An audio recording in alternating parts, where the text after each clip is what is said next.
Let's do this. Duran Ryan. Duran Ryan. Duran Ryan.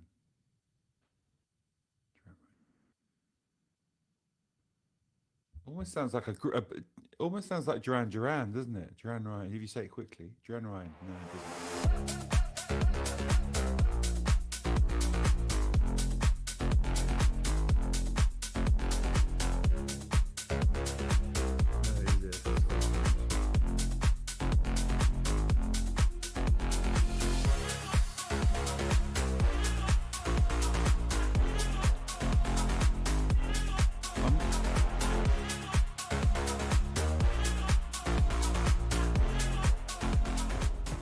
Bonsoir. We are in the Alps for Thursday Night Lights. Grenoble against Béziers.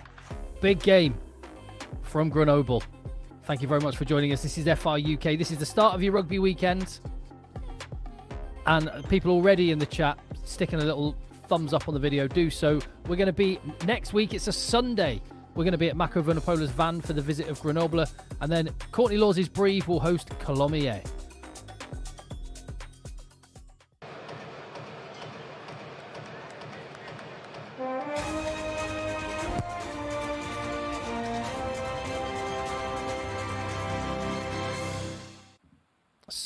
Well, that is our fixture for this evening. Straight in on the chat. Table Made says, let's go. Got my cheap beer and even cheaper takeaway. I cannot wait. Well, cheap beer, cheap takeaway, free rugby is what you get here.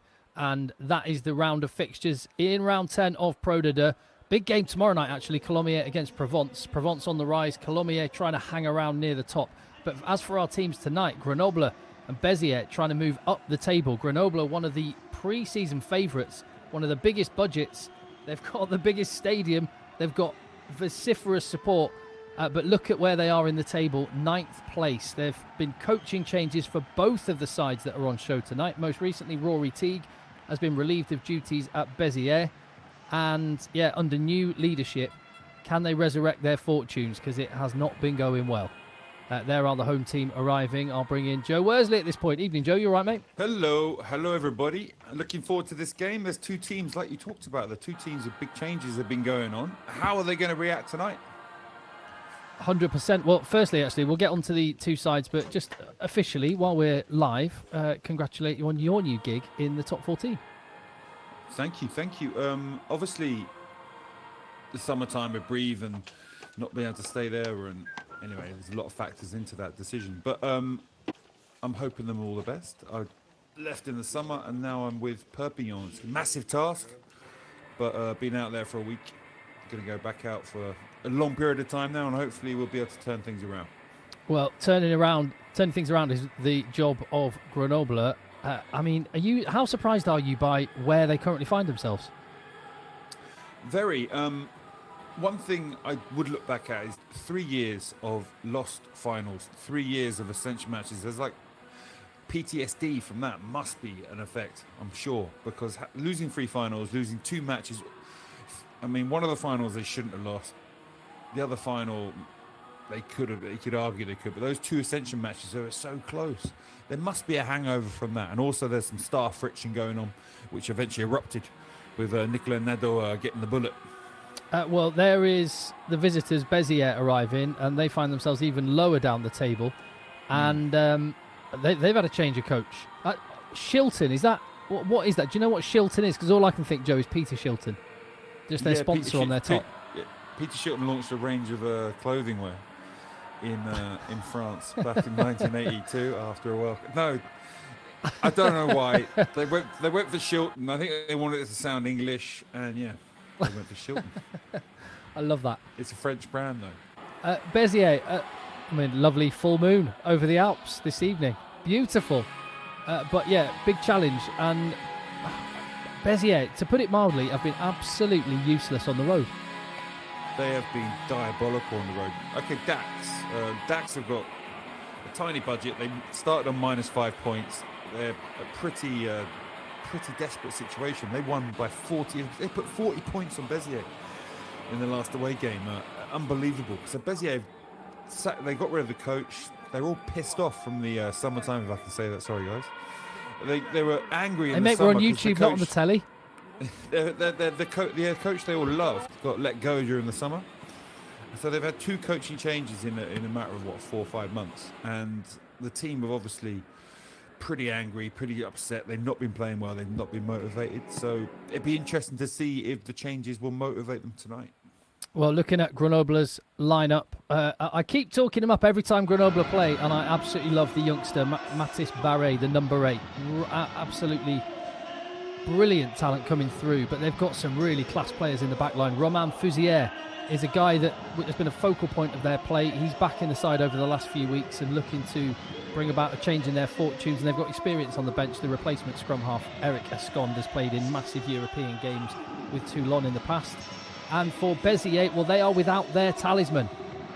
Their scrum half, Marquez, is going to be starting for Portugal this weekend, so he's on international duty. But it's another Portuguese scrum half, Hugo Camacho, who backs him up in the national team and is now doing so in club colours. They have gone they've brought quite a few of their first teamers, but not all of them. That's pretty standard on the road, Joe. It is, but also Béziers have been taking a lot of first teamers on their away trips. They've been not turning over the team as much as other French teams have done. So again, that's different for a French side. So this is going to be involving a few guys that probably haven't had much time. A few bin juice guys are involved tonight, but like you say, there's a few good players out there as well. If you were giving it a bin juice score out of 10? My bin juiceometer would be around 6.5 tonight. Okay.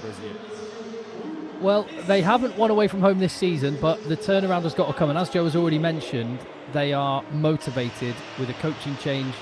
And the new man in charge says, we're going to find solutions. We have a system of play that should allow us to get players into space.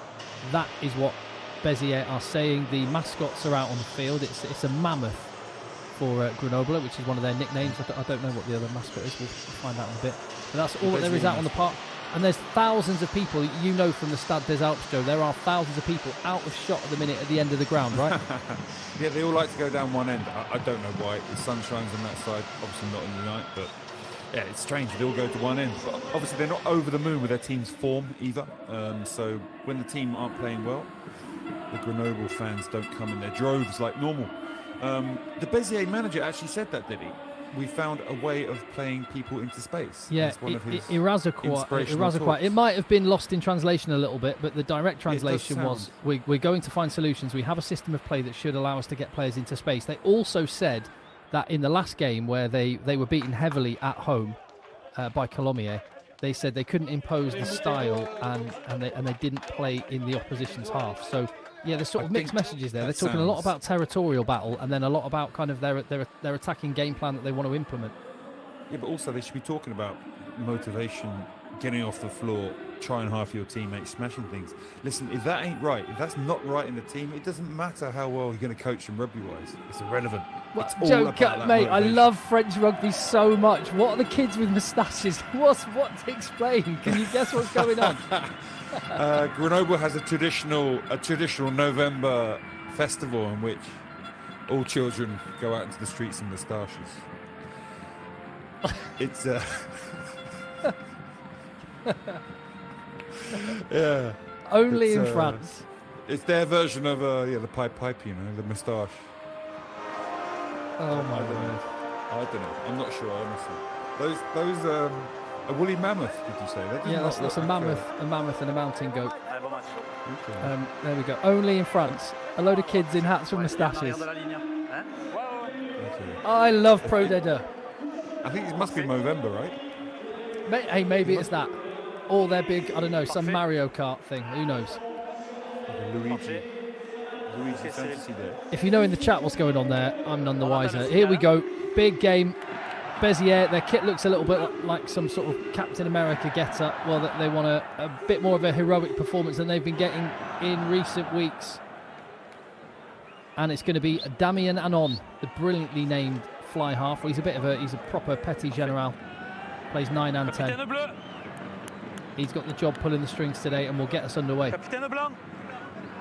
Referee Ludovic Carrillo blows the whistle. They go high and short, looking to get the ball back straight away. And do. That's the kind of start Béziers would have won. Oh, I had to say it, didn't I? Kiss of death. Grenoble, Fusilier. That gets palmed into touch by Paul Reu. Yeah, that was a ballsy start from Béziers, going for possession straight away. Be interesting to see if they go for that kind of option all night long. That option means they're going to go all out and just go for it. If you can take anything from that first drop. Well, let's have a look at the first line-out. Bastien Souris scored a try last week. Capable of throwing pizzas. Oh, he's thrown a good enough, and Barnaby Quiyu hits it up in midfield. Josh Thompson, the Fijian, with his first carry of the night. Out the back it goes.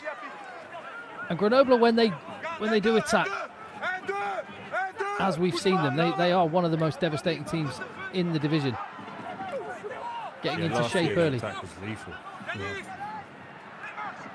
They've got depth. They've got men on the outside. The pass does not go to hand. They're under pressure now. And on.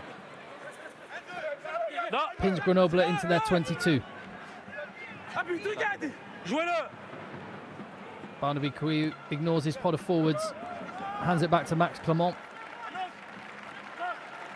The youngster, his 5th start. Operated on the bench for half of the season. He's got the starting gig tonight. Yeah, so Grenoble, a change of attack coach. So Dubois has come in, who was at Dax. He did some good work with them over a couple of years, keeping them in the division. Was a feat alone. But he's a very Toulouse-style coach, which means trying to play quickly, offloading, less structure. Whereas last year, they were a team who could attack the line really well, their structures. That was an Englishman with the line-out take. Cam Dodson, formerly of your parish, Joe. He was a former Wasps player, was there when the club wound up, went to the Chicago Hounds, found himself in Béziers, starting tonight on FR UK.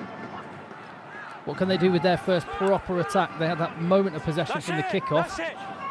Didn't manage to keep it. Just held on to it this time. I think we're going to be seeing that carry a fair bit this evening. Yeah, I wish he had a bigger shirt and shorts, though. Yeah, My Lulu. Big unit. One of, I think about half a dozen Fijians in this Béziers side. Quite a few of them GIF qualified, so they've come through the academy system. So I imagine they might have some scouts in Suva. Well, spins out of the tackle, but lost the ball. It went backwards. Béziers not looking too threatening in attack. The words of the coach, they will be able to find spaces. Not yet, and the breakdown is being attacked.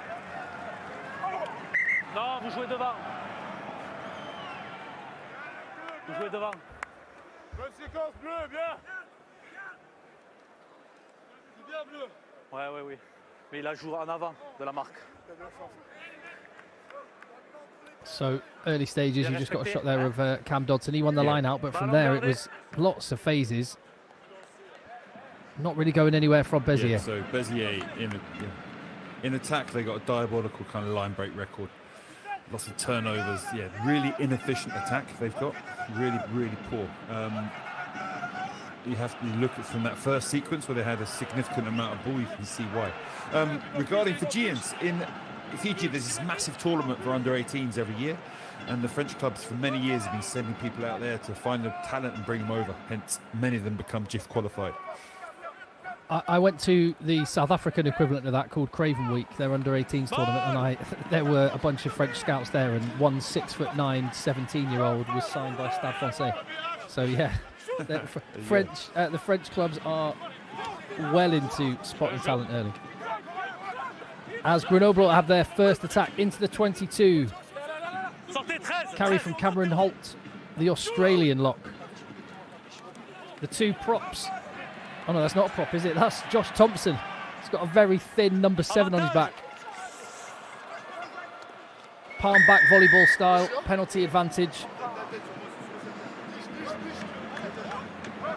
Yeah, you saw Grenoble hitting the line with far more intention, with the ball carrier running at the line, running at spaces, trying to upset the defence, trying to make defenders move and make decisions, with runners running off those carriers.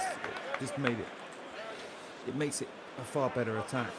We'll look at Béziers on their next attack. Blanc à 10 Let's mètres, see s'il if vous they plaît. have that same ability to run at the line with the ball, to run at the line, move defenders and make the right decision. The people arrive at pace like we see there.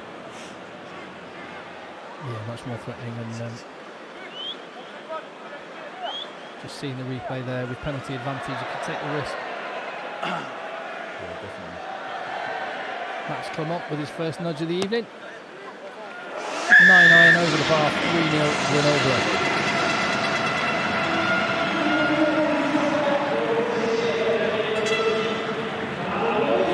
So I mean, you're part of the coaching ticket, Joe, that has a mission on, has a job to do. How hard is it to do that within the season, which both of these coaching teams are in the situation of doing at the minute? It is tough. Pre-season is great to get all your structures and way of playing nailed down. But one thing about doing it mid-season is there's no time to waste. You're going to get messages. We talk about Non, deux, non. C'est bon. Oui, oui, c'est bon. Là, c'est bon. And the impetus handed back to Béziers. What can they make of this? One out runner again, Cam Dodson, and only one man in support, but the ball comes back quickly enough.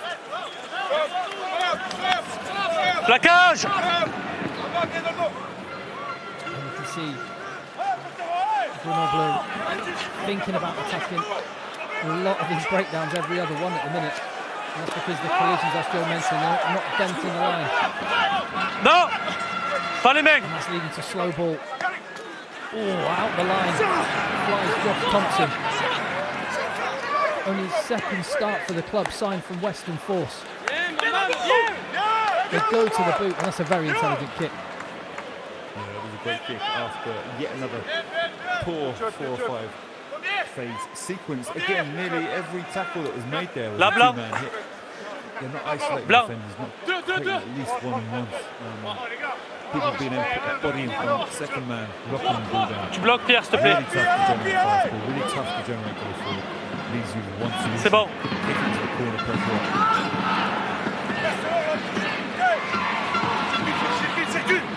Genoble inside their own 22. Clement steps out of one tackle, finds his exit. He starts from the young man. I remember that vividly, that terrible match he had earlier in the season. Yeah. But he has been far better in the few games we've seen of Grenoble since that match. Cool under pressure. I'm looking Blanc. forward to it. Looking seeing Barry tonight. As you mentioned him earlier, he's one of the Grenoble players that's really firing at the moment. There's a lot of heat around him. My voice is going. So. No, mate, you get yourself a glass of water. I'll take a bit care of this as Béziers hit up through the midfield. Flash back the other way, and for about his 5th or 6th carry already, Meilulu gets a precious yard or two, but Grenoble are flying out of the line intelligently, and they spot the opportunity to counter-ruck. Béziers left looking at a pretty solid blue wall and not a lot of options in front of them. And probably rightly, Hugo Camacho, the Portuguese scrum half, goes to the air. Yeah, my voice is back. Again, if they carry on Béziers like that tonight, the only way they're going to win this game and create opportunities is through their kicking and defending. Right, Barnaby Quiyu goes to the left. Both these teams trying to get a bit of territorial dominance at the minute, but the Grenoble on this occasion thought about playing from inside their own half. Max Clement slips but gets the kick away.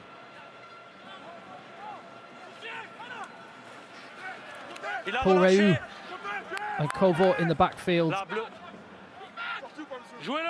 for Béziers.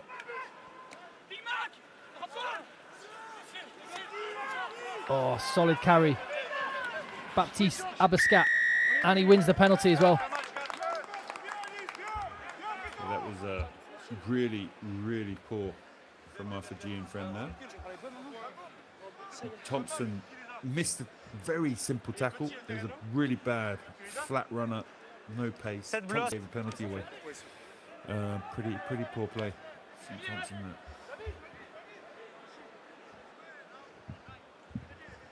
Let's have another look here. Bleu.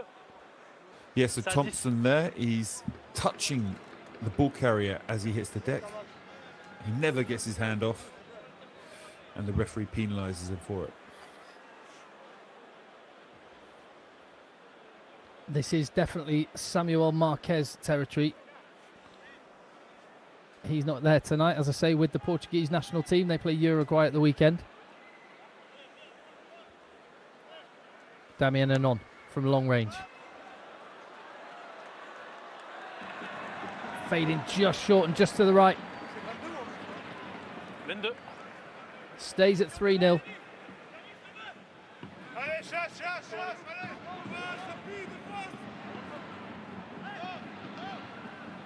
Thank you for letting us know in the chat. It looks like any audio issues and referee mics all been sorted. But while you're there in the chat, just put a little thumbs up on the video, and why not send the link to this game to your mates in your rugby WhatsApp groups. It's free rugby, the only pro free rugby that you get in the UK. It's across Ireland as well. So yeah, let your friends know. Poor decision from Béziers, handing the ball. It falls on the floor, and Grenoble, if they get the ball wide early, have an opportunity here.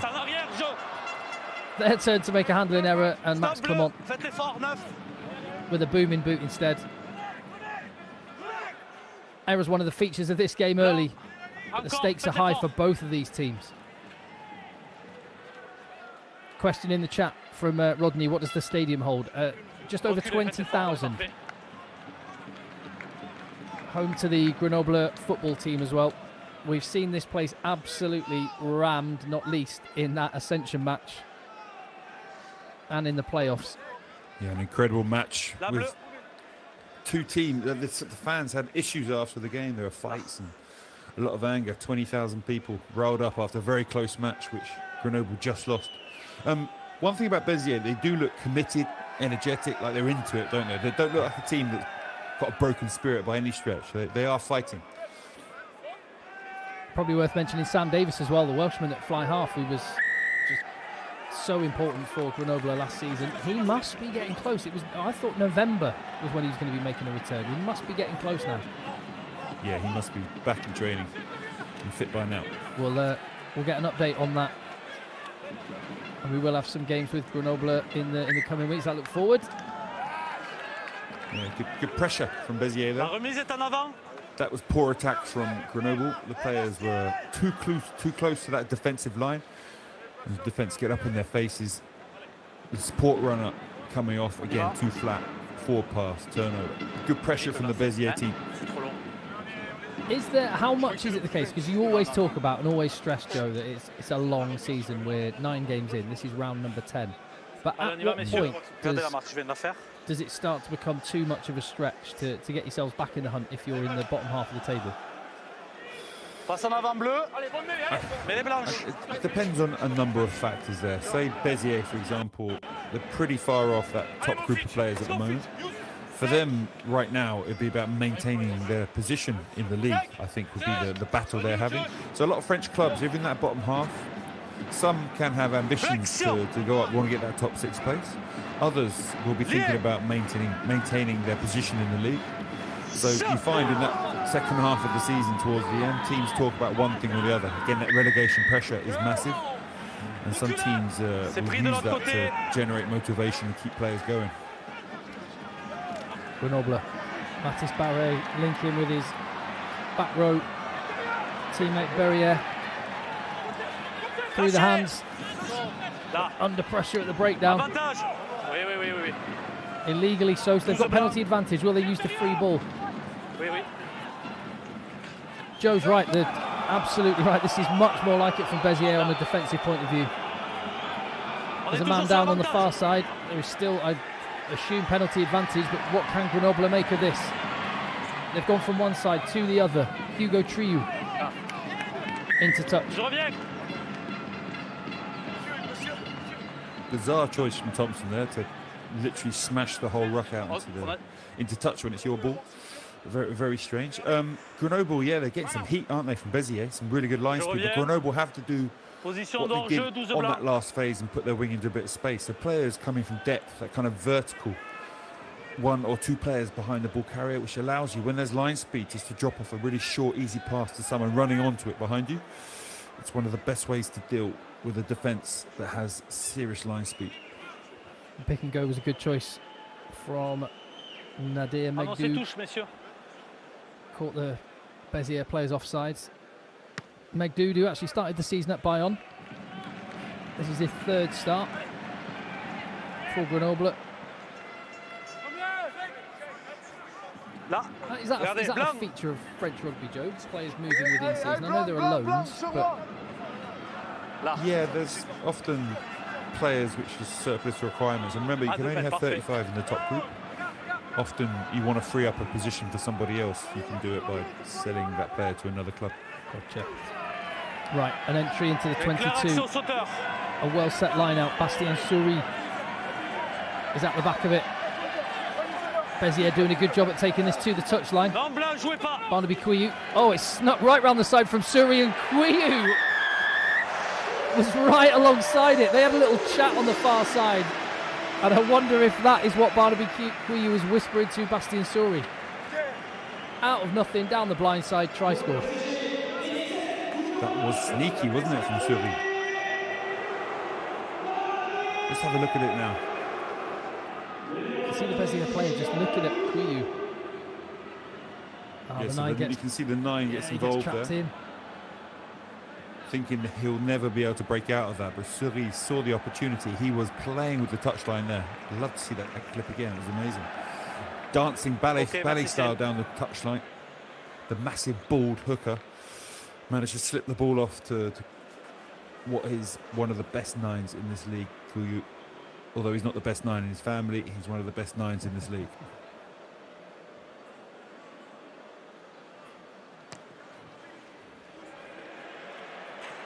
Clement off the post. If the Quillus were another nationality, then Barnaby would probably be watching his brother play for an international side at the weekend. But as it is, they're French, so yeah, Quillus so far away from the starting team. It's incredible. 4th, 5th in the depth chart. Yeah. Oh, just to put it on your radar as well, Joe and I are going to have a bit of a deep dive and a proper natter about that France-South Africa match. Now the teams have been announced. We'll look at the matchups in that game. But here in Pro D2, the try scorer Quillu feeds one of his forwards in the 22. Staying inside, so that opens up the possibility of a kick to touch if Quillu would want to.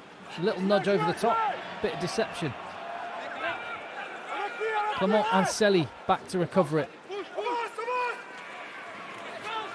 Sorelli Massawini fighting for every yard. Now they have penalty advantage to Béziers. Again, the pass goes to Deck. But a 22 entry nonetheless. The ball comes fast. Another, either still advantage or a new advantage. Either way, there's some free ball for Béziers. Mailulu is a giant man. He is. I think he's about 10 kgs too heavy, but yeah, he is a massive human being. That was, again, a weak tackle. Falling like that, he kind of on the wrong side. He's actually under the man, preventing the ball from coming back. And he had no intention of giving that penalty away, but it was due to the attack being the dominant party in that collision. Meant the refs always going to side with the attack if a player gets stuck like he did there and slowed the ball down, even if it's unintentional.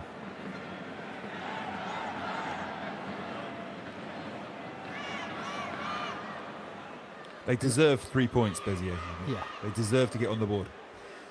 As Joe mentioned, Dax, bottom of the table. One win to their name all season before Béziers arrived, and Béziers lost by 35 points. It's an incredible result. Absolutely incredible. That's a sign of a team that's not motivated. But tonight I've seen a team that is motivated. We talked about there was not much rotation of their squad. Maybe that's one of the reasons the squad got so pissed off and angry that what happened. Now, some of these players have not had much game time. That'd be one big motivational talk, I would say. And also the fact that this change has happened they'll be wanting to, maybe in a happier mental state in which they can start to get the line speed, get off the floor, get people in the defensive line, chase down kicks like we're seeing today. 8-3 the score. Plaquage! Quarter of the way into the match. Non, c'est bon. And a significant game. Non, non, non. A lot on the line for Grenoble with this one. Je vais sortir. Given their recent form, both of these teams are 1 win in 5. Plaquage, là, c'est bon.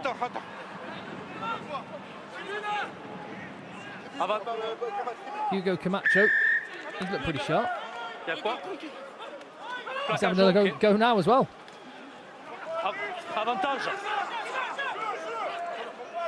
There's advantage for something. Is that not 10? This is some of the kind of attacking intent, at least, that the coaches were talking about by the look of it. Loved that ruck as well, tackling the tackler. There's another Béziers man down on the floor. C'est bon. Ouch. That might be John Henry Fincham. Play continues. Je reviens, on n'est pas à 10. That was one of those nasty situations where you're near a player getting tackled and the tackler swings around like centrifugal force and smashes you in the shins. Hopefully he didn't hit him in the knee, because those situations are really painful and the kind of forces that get generated are considerable if you do get hit. It is the big man, Pitero Mailulu, 23-year-old Fijian. 23 years old, probably 23 stone. Ah oui, si le 9 est fort, oui. C'est bon, ça va aller? La capitaine? Ça va aller, c'est bon? There you go. Oh, just the stud scored him.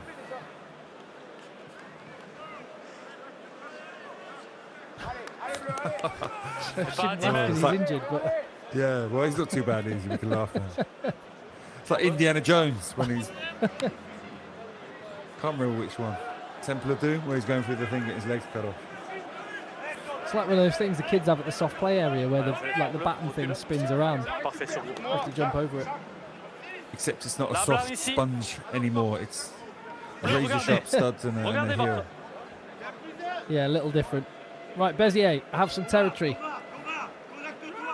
They haven't managed to really get out of this middle third of the field. Honestly, that shirt, my Lulu, is 2 sizes too small. What makes Thank that? God he's wearing Under Armour. And he's after every single phase of play, you see him pulling it down, down as well. He's riding up. There's a little belly poking out the bottom. He's desperate to cover it up every time. But his shorts aren't much better. I'm just over the moon. He's wearing like lycra shorts underneath. Well, he's had a busy start to the game, whatever his kit looks like. Yeah. He has been very, very busy. They lifted him at line-out time. Like a forklift. There's his belly coming down. Fair play to those lifters. Mailulu is he's the lifter this time and launches his guy into the air, but it's the Béziers jumper at the back who gets the ball. Foot in touch there, unfortunately, for Baptiste Abascat. Looks like a powerful runner, but daft going that close to the touchline. Yeah, Suri's throwing a few pizzas. The Béziers team are putting pressure, intense pressure on that line out and getting some change out of it. There's some names being taken in this game already. That was a great steal. That was from Cam Dodson, I think. Not a name I recognise, Joe, from Wasps. I'm not sure how much he played. No, me either. I'm not sure about... I've been in France for so long, it's hard to remember exactly who, even at my old club, who was there at that point in time. Obviously, I know a large number of the squad members from that period, but not everybody. Well, once a Wasp, Grenoble. always a Wasp, right, mate?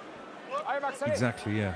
Apart from one or two guys who got expelled for other reasons we can't go into now.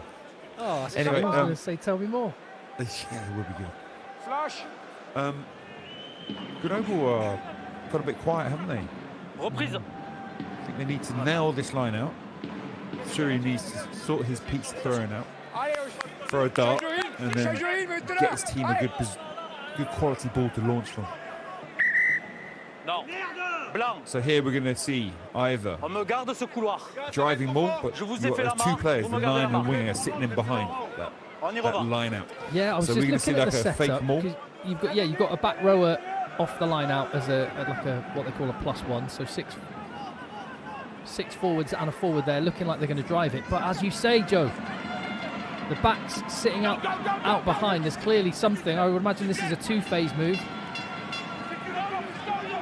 Thought better of it. Josh Thompson puts it up his jumper. Quick ball comes Barnaby Quiyu and they flash back the other way.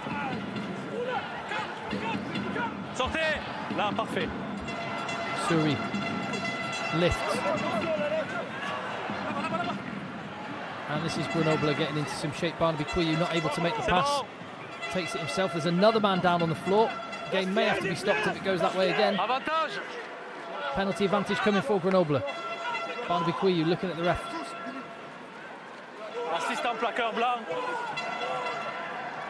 Grenoble away from any danger of the man on the deck. Farnou with the carry.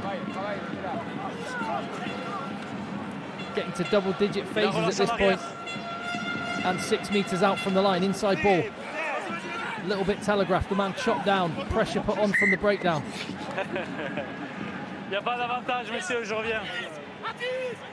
Ooh, a much better spell from Grenoble there. The launch itself got go forward, momentum on that first phase. And you saw after that they were running onto it, keeping that ball speed up, which meant they went forward time after time after time. If you manage to attack effectively on that many phases, something's going to give. If it's not a line break, then you're probably going to get a penalty at some point. Ooh. Is that a shoulder? May have a look at that. Josh Thompson's gone down holding his head, and it was Cam Dodson clearing out the breakdown that may have made some contact. Doesn't look like it's caught the attention of referee and TMO, so on we go. Okay. Interesting. He seems all right. He's carried a lot of ball tonight. Been very engaged in this game. Barret I've seen much less of than I thought I would. Thompson's been given the ball carrying duties, I think, tonight.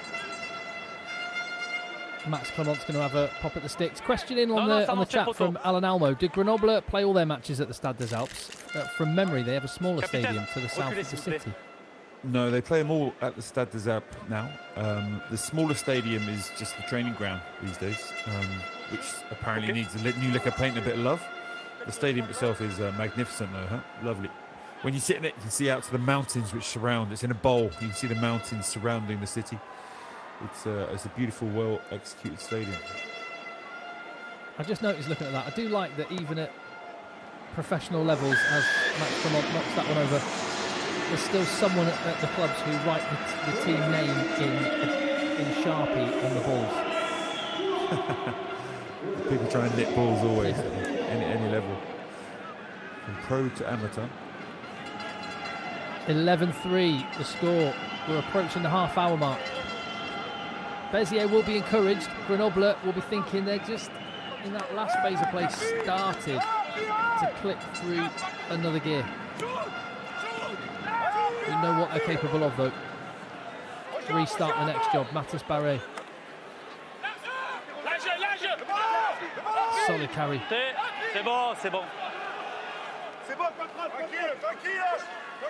And they're attacking from inside. Ball went to the third forward, waiting for it out the back to Max Clement, and they're playing again.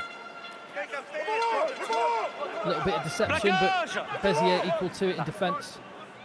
Clement and Selly with the hit. That one a little bit more obvious, so I think we know what's coming next.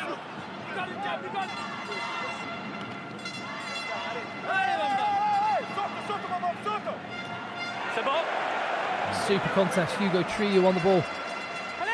And away they go, and this is where they can cause chaos. If they can get, there's a couple of times that pass has not gone to hand. Mathis Barret offloads it to his opposite number who kicks it into touch. Where's the Benny Hill music?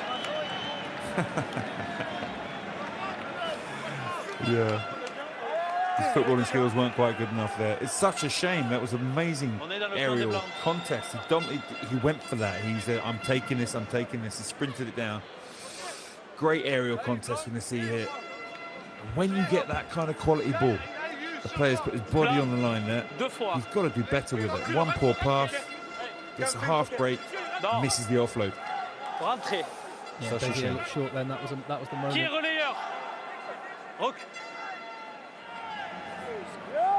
Sorry. Zaro's man taken. Whoa. Non, c'est à 15 mètres et c'est pas à 10 mètres. On a encore en l'air. Putting down, who's still in the air. I thought it was a one-man sack. The alarm bells weren't ringing when he did that. Sure, we'll have another look. See from the look on his face, he wasn't too impressed with the call, but there we go. Gives Grenoble another entry. Yeah, it already. Yeah, he was maybe not touching the floor yet. I can see why it was given. I can see why Cam Dodson felt hard done by.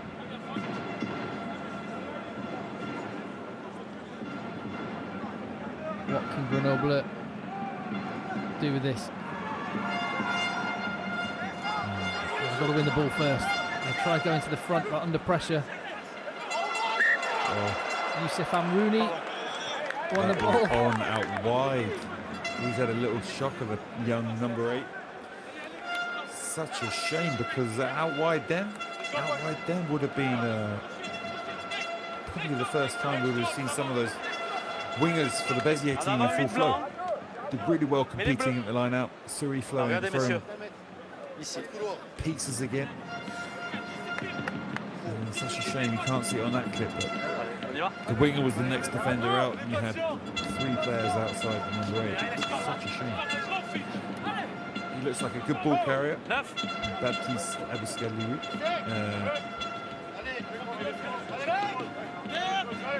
But he's made a few mistakes, that's for sure. We're 30 minutes in. Joe and I are going to be talking November tests at half-time. And specifically a bit of a focus on the French team that was announced earlier today by Fabien Galtier. And spoiler alert, if you haven't seen it, he's gone with some monsters. We'll be having a natter about that in a bit. Means you have to miss the halftime moustache show from the Mario Kart Grenoble kids. Children, yeah, Mario Kart kids or Movember kids. Not quite sure which of them it is. We'll keep an eye with what's going on there. Right, here we go. Launch plate. 2 players sitting behind the scrum. Flexion. That's what they're doing, Joe.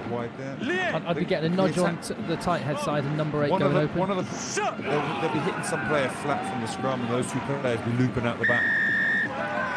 Unless there's a penalty. 3 bleus, on tire vers le bas. Yeah. Le 3 bleu, on met la pression vers le bas. Georgie Pataya. Georgian friends not going to be happy.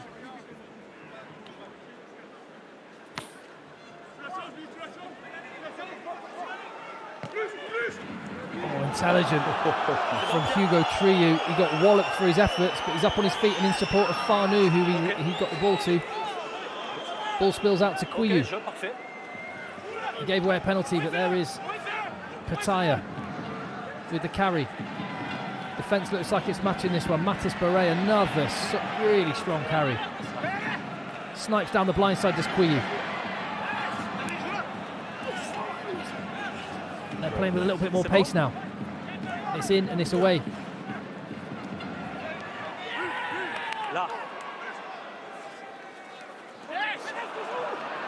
This time the number 8 breaks and keeps hold of it just about.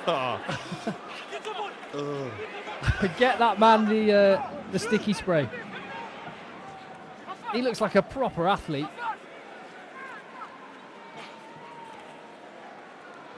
Nudge through from Damien Anon. Is he going to get onto the end of this one? Kick again, can it land for him? He's got the ball, he's inside the 22. This could be a... Oh! Where has that ball gone? They've still got possession. Just the deftest of touches from a Grenoble player. Stop that from going to its intended teammate. Oh, Mailulu dropped that ball and knocked it forward. And he knows how big a moment that is for his team. Oh, man, they will be kicking themselves after that one. I think the 10 could have done better there and used the winger who was supporting him. And then Mailulu, was he going for the miracle pass round the back off the floor? Awesome bit of skill. And it opened up for Anon. This pass, I think there's a Grenoble hand that just gets it, touches it. From this next breakdown, this was the moment. Maybe it had already happened. Here you go. See, he gets the miracle offload. No, he just dropped it. He knows. But they're giving the Grenoble scrum a bit of grief. Let's have a look at this next one. C'est bon blanc. Reprise. What's great about people like Mailulu at 23-4 stone is when you stick him behind that tight head, he's not going to move much. Again, relevant to the team that France have picked for South Africa. Yeah, they've got the big man behind the tight head.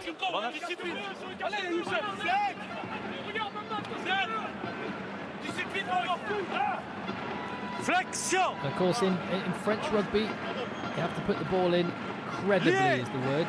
So it's not straight, but it's straighter than you get anywhere else. Almost gone down. Referee calls it to play on. Quiyu feeds Clement.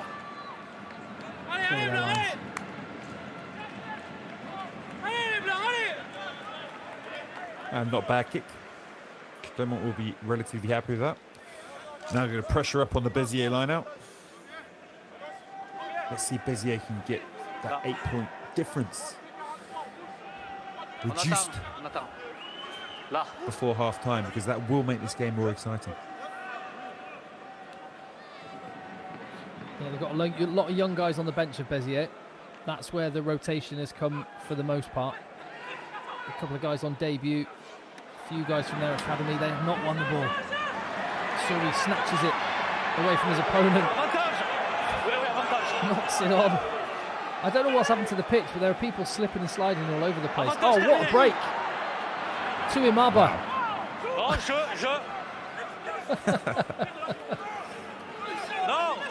I seriously do want the Benny Hill music.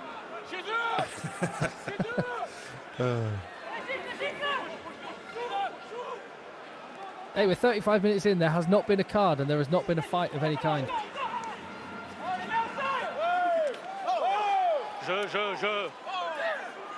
Play, says the referee, and away Béziers go. Forcing the errors from Grenoble and then unforced errors of their own.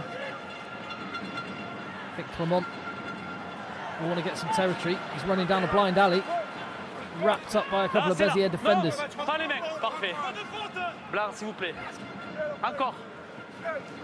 Quiyu is going to set himself up. Oh, it's come through again. There's all sorts happening at the breakdowns here. And Baptiste Abascat has got his team the ball. Kick cross field. I was half expecting the ball to be dropped somehow, but Paul Rayu has gathered the ball this time and tried for Béziers. They were setting up for an exit route, and someone chopped the hell out of the ball carrier. And as he hit the deck, the ball came a little bit loose, and then contest, turnover, hack through. I don't know why he kicked it. I think he could just passed it. What's this dirty chop there? Could they have a look at that for no arms? I don't want the try to be chalked off, but I always feel nervous though, Joe, about when teams don't run into contact and they take that passive contact. It's one of my pet hates, is people waiting in the 22 for the kick option. It's terrible. It's like everything should be confrontational in rugby. Always want to go forward, always want to smash the opposition. Who cares if you run to 23 metres and you have the ruck there? Just kick it long, stay on the pitch, run up the pitch. Very frustrating aspect of some teams. The game on here at the Stade des Alpes. It's 11-8. A couple of kicks missed for Béziers, but they've got themselves the try. And it came after a comedy of errors. Paul Rayu, though, managed to gather that one. 4th season with the club, his 5th try. 8 appearances that original so far. That original line break was impressive from Tuamaba. He was moonwalking and with his boots made his studs a bit short, but then he made an incredible run. Can Béziers get a clean exit? Oh, thank you, John Aylward, on the question of why the kids were wearing moustaches and it looked like Mario hats before the game. For November, men grow moustaches, women and kids wear fake ones. Nice. Wow. Have you ever grown a mojo? I don't remember you ever having one as a player. No, not really, other than a fancy dress. Going as desperate. No, desperate wasn't desperate. Dan. There's someone else, I can't even remember. That's the only time I've really grown a moustache. It is an incredible charity, though. What outfits did you used to wear on England socials? Or Wasp socials, for that matter. What outfits have you had? Wasp socials were a bit YMCA. I had an incredible silver catsuit made by a friend of mine. Like a Ziggy Stardust thing. That was amazing. Bit revealing, though, maybe we could say. Still in the loft? Or in the bedside drawer by the sound of it? Yeah. And it comes out once a year. Happy birthday, darling. Mais le premier au saut est blanc. I even had a melon medallion. Il y a un premier at the Stade des Alpes, it's very nearly half time. It's 11-8 and Béziers really fighting for everything. Change of coach, humiliated on home soil last week,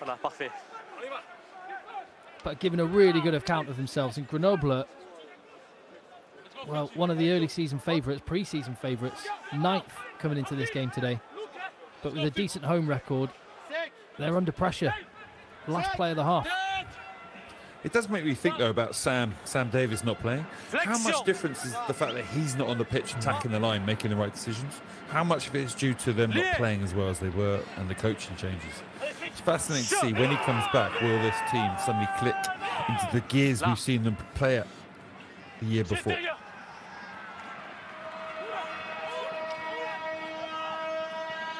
I can say on Sam Davis, we may see him next Sunday night in our live game at Van.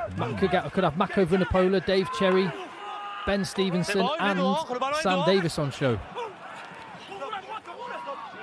Subscribe to the channel so you don't miss any of the live rugby or any of the other content coming your way as Grenoble try and attack.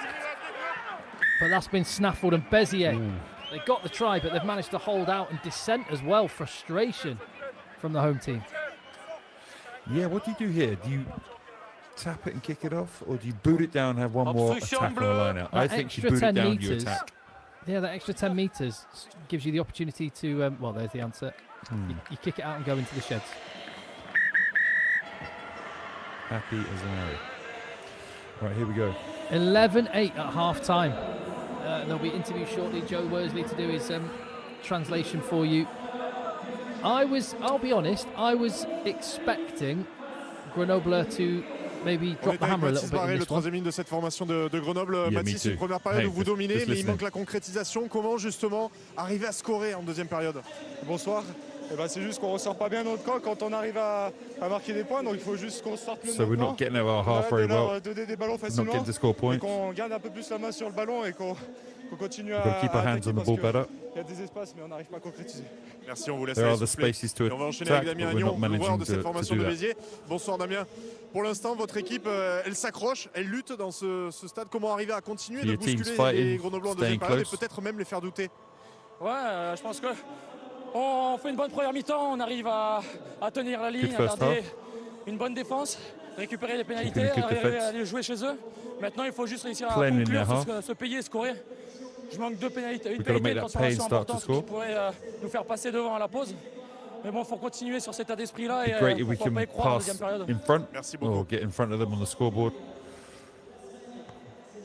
Yeah. That's, again, pretty mundane, that one. No one's ever going to beat Echeverry getting told by his captain, you're acting like an arsehole, that we had the other week. No such fireworks, but at half-time, we're in for a cracker of a second half. It's 11-8 to Grenoble against Béziers.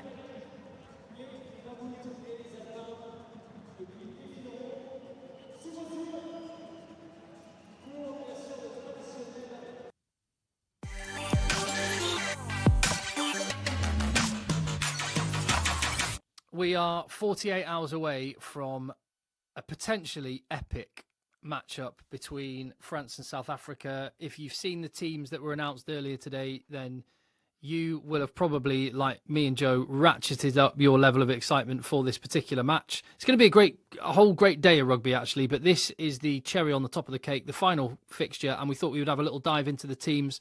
I'll have a look at South Africa in a few, but Joe Worsley, why don't you take us through this French side and what you're thinking? Yeah, I will. It's really an exciting team they picked. So front row, Régis Montagne, Julien Marchand, and Rodicio, I hope I'm pronouncing that right, the little guy from the Basque Country, who is a small man but very powerful in the scrum. Good scrummaging front row. Okay, that's what they need against Africa. They've really gone hard on the front row. Miefu, he'll be on the other side behind the tight head, and Flamand. Okay, so the Toulouse second row, you got some meat in there as well. The Oradu, not picked because they're worried about that power element. So Miefu's coming in. And that back row, I love that back row. Guyard, Gillon, okay, Bourdillon as well. Those three are going to have the game of their lives. Okay, tackling, ball carrying, rucking. They're going to have to bring that physical element against this South African team. And the bench six, they've gone 6-2. Gros, Cramont, Alderere, Taufafina, and then Oradu.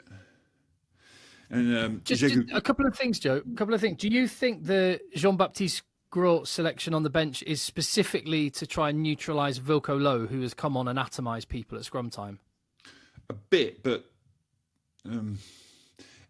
Eruditio, him, I keep getting the pronunciation wrong. Eruditio, I think it is. Eruditio, he is a fantastic scrummager. He's really hard to scrummage against because he's small. He gets really low. Technically, he's very good. So, again, I think they put him on because he is so effective against very good props. And the South Africans he's not a monster. So he's one of these guys that's going to be really hard to scrummage against. I think they've done that deliberately. But, yeah, listen, I'm sure Gros could be coming on for that element as well because, obviously, whilst he's a lot bigger, he's a fantastic scrummager as well. And if you were going to pick, yeah, I was going to say, yeah, muscling up, that's the phrase that you used on a message to me earlier. And if you were going to pick the biggest, heaviest, most violent back row you could, you'd pick those three guys. Oh, damn right. They're just three guys. Gillon's obviously the oldest of them all, but again, he's physically still a specimen. You got three specimens running around there who love carving up. They love smashing stuff. They love it. So then they've got big engines, all three of them. So I'm looking forward to seeing them play today. Really, three Joe Worsleys out there on the park. Yeah. It will be incredible to watch. I mean, the interesting call, Le Garrec over Luku. Yeah, we'll go to that in a minute. So. Le Garrec there, Le Garrec and Natamak. Le Garrec over Luku. Luku match fitness. I'm sure he'll come on at some point, early-ish in the game, like half an hour to go, whatever, to have a big influence on this match. So those two are picked. Fiku, Barassi, there's not really many options. We talked about that a lot. No puncher, no physicality. Their back three makes your mouth dribble in attack. Penalt, Bilberry and Ramos. So that's interesting. Bench, yeah, Luku, Deporter. So in terms of power in the back line, there's not much there, you know. And that's kind of my first theme on this, power of this French team. When you think about the powerful players, they're all up front. Those guys are bigged up there. They're going to have massive games in the collisions and carrying the ball to give those backline those opportunities they need. Because of that backline, if you have to go for a brick wall, it's going to be a forward that's going to be doing it, I think, in this game. And those guys are going to be making the most of errors, opportunities, and when the forwards do create that fast ball. So that power side's interesting. The backline doesn't really have oodles of power. I mean, but one thing I do love in this team as well, they got a fair bit of dog as well. Some of those power guys can run hard. They got a lot of guys who can dog it out. A lot of actions. They hang in there and fight. Oredu, Jegon on the bench, Jegut on the bench. They're real dog guys as well. Luku, dog guy. These guys can stay in the fight. They're fit enough to keep going. They're pretty good. So I like the kind of balance they have there of people who can dog it out and power people. And Flair, for example, is one they got in Oodles. All the Toulouse forwards, you can say, are Flair. They can offload. They can create these amazing moments from nothing. And then in the back line, you've got 7 people with the guys on the bench who, again, I would put down as incredible Flair players who, if there is an opportunity, can take it. They're going to be useful. And then the big one as well at the end is leadership. That back line we talked about not being that powerful, but the 3 main leaders, I think, are there. In Luku, obviously, Fiku's captain. Ramos is a massive, massive leader on the pitch. Natamak's relatively quiet next to Ramos. He really does boss the show. Marchand, for the forwards, probably the sole guy who's an out-and-out leader. So those 4 are going to be vital. The pressure in this game, the game management is going to be key. And how they govern it and boss it is going to be vital. So those 4 people are going to really have to step up. I cannot wait for this one. Just in terms of experience and stuff, when you look at the age profile of this French team, I think the average age and the caps both come out at 26, which is some way short of South Africa, who are average age over 30. The average age of the pack is over 32, or just about 32, and the average caps is 61. So South Africa have just gone experience. So many of the guys that were playing in that game 2 years ago are there again. And they've also, interestingly, gone for 2 locks on the bench as well. So there are teams, they are mirroring each other in a lot of ways. But I think kind of France have been forced into a situation where they're going a little bit bolder in their selection, and South Africa have gone back to quite a traditional selection. Yeah, can you go for the back line with me? Yeah, so the back line, you've got Kobus Reinach and Sasha Feinberg-Ngomazulu as your halfbacks. Good balance, I think, because when they play 2 out-and-out ball makers, that's where they've had issues, right? Having Reinach and then Sasha at 10, that's pretty good balance, isn't it? Dialende and Creel. It looked like maybe Kanan Moody was going to be taking the 13 jersey from Creel, but he's back in, and they've gone for that tried and tested, the most the South African centres that have played together more than any other by some distance. And then the same goes with the wingers, Arendse and Colby, who were both brilliant. When you watch that game back from 2023, I don't think South Africa, they don't win that game without those 2 on the wings. They were absolutely amazing. How hard they worked alone. It's incredible. Yeah, and then at fullback, Damien Willemse, who was playing on that night and did the iconic scrum call from a mark, which you can't do now anymore. But yeah, so that's the back line, and other than Sasha Feinberg and Ngomazulu, it's pretty much exactly as it was in 2023. Yeah, but he does make a big difference, huh? It's a big difference with him playing. It's just a bit of content we put out, we spoke about last week. South Africa with Pollard at 10, for example, are a very different team to South Africa with Lebok, and especially Sasha at 10 is radically different. Obviously, again, in that, Brown's putting some incredible coaching in. There's also some incredible players coming through, which has led to them to be able to do what they can do now. But he's probably the one that's going to make the big difference. And the coaching they would have had would make a difference as well. Like they're probably more open to playing than they were before. I can't wait. I really want to see what they do. I know, and I don't know as well whether what they did at the weekend was a bluff for France or whether they were showing their hand a little bit, because they put up bomb after bomb after bomb, and they played a kicking game. Even when they were 50 points up against Japan, they were still starting their play with territory from kicks and chase. And I'm sure that's probably the one element of the game. Well, scrummaging will be one, but the main element that I imagine will have haunted French fans and probably players, if they were being honest, is the sight of some of those bombs going up. So tactically, it's it could be the tactic. New Zealand played loads of rugby in that game a year ago when France are in the same will be in the same situation. They haven't played together since the Six Nations before. So that French team in attack weren't as efficient. You see the stats in the content in that game because they hadn't played together for a while. They're not as efficient, more turnovers, more offloads, fail. more. It's maybe what the South Africans are going to go for. Just not give them any opportunities through turnover whatsoever. Maybe they are going to radically change up. Despite picking Sasha at 10, maybe they will go for that kind of tactic. I cannot wait. It's going to be a massive game, and we'll be here on the channel, of course, breaking it down after it, and you can go and catch up with a load of Joe's content building up to it, what he's expecting tactically, crunching some of the numbers, all in the feed. But that is after, of course. You should go and check that out after the resolution of tonight's game. So if you haven't already, please do hit subscribe on the channel, give the video a thumbs up, let your mates know there's free rugby and supported by our partners.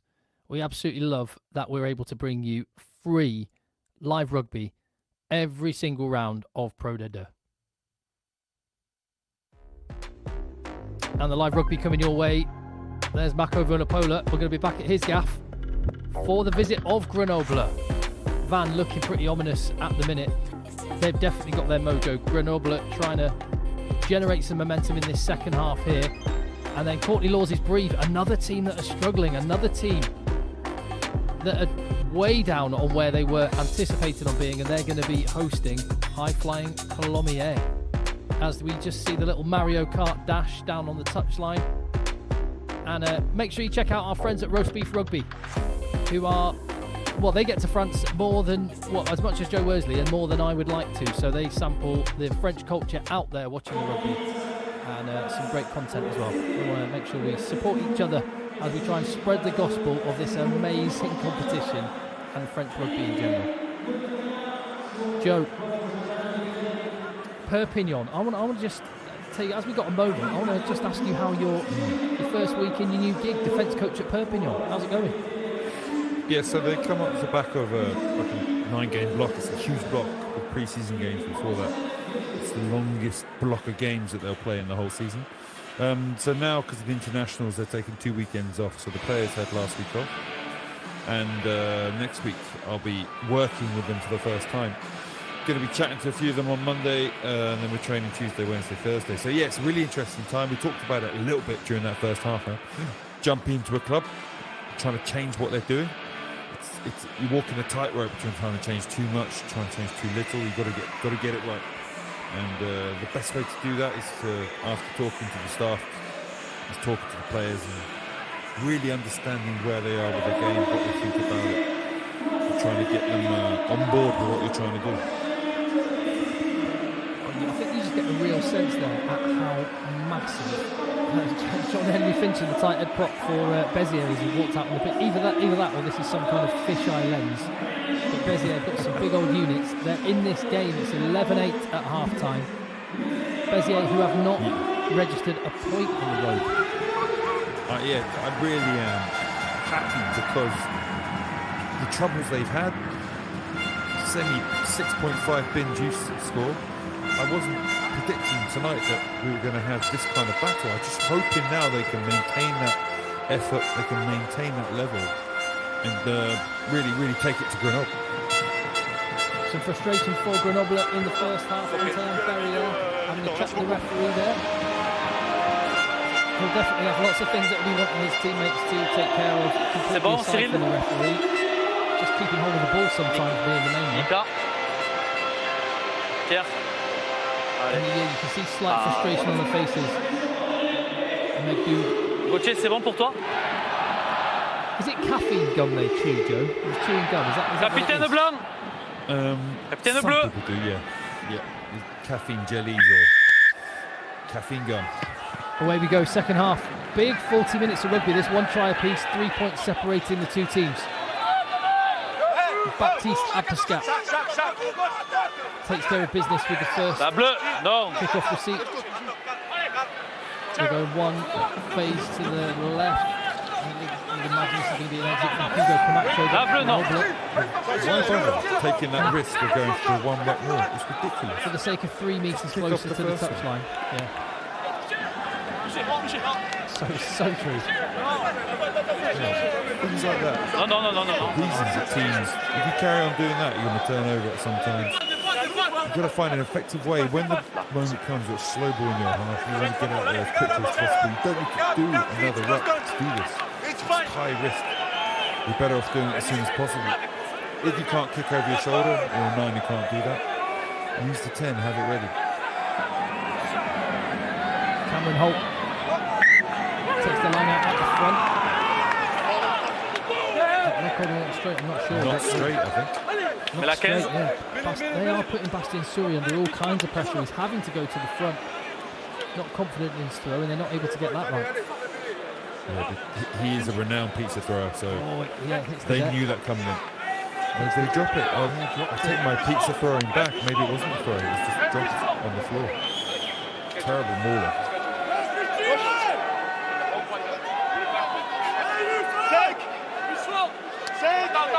Just relieving the early pressure from Béziers. What we see here. 9, 10, 10 missed pass to 13. Yeah, I was going to say, behind the fullback. I'll guess 9 to 10, then he'll pass it behind the 12 to the 15 and do a big wiper kick.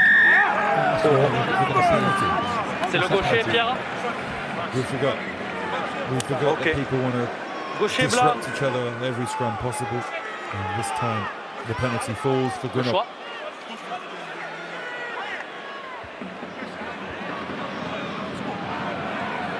And they're not taking the 3. It's quite a difficult kick from there.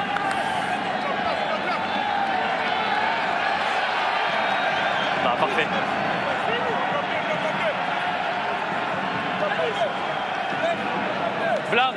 Right, opportunity.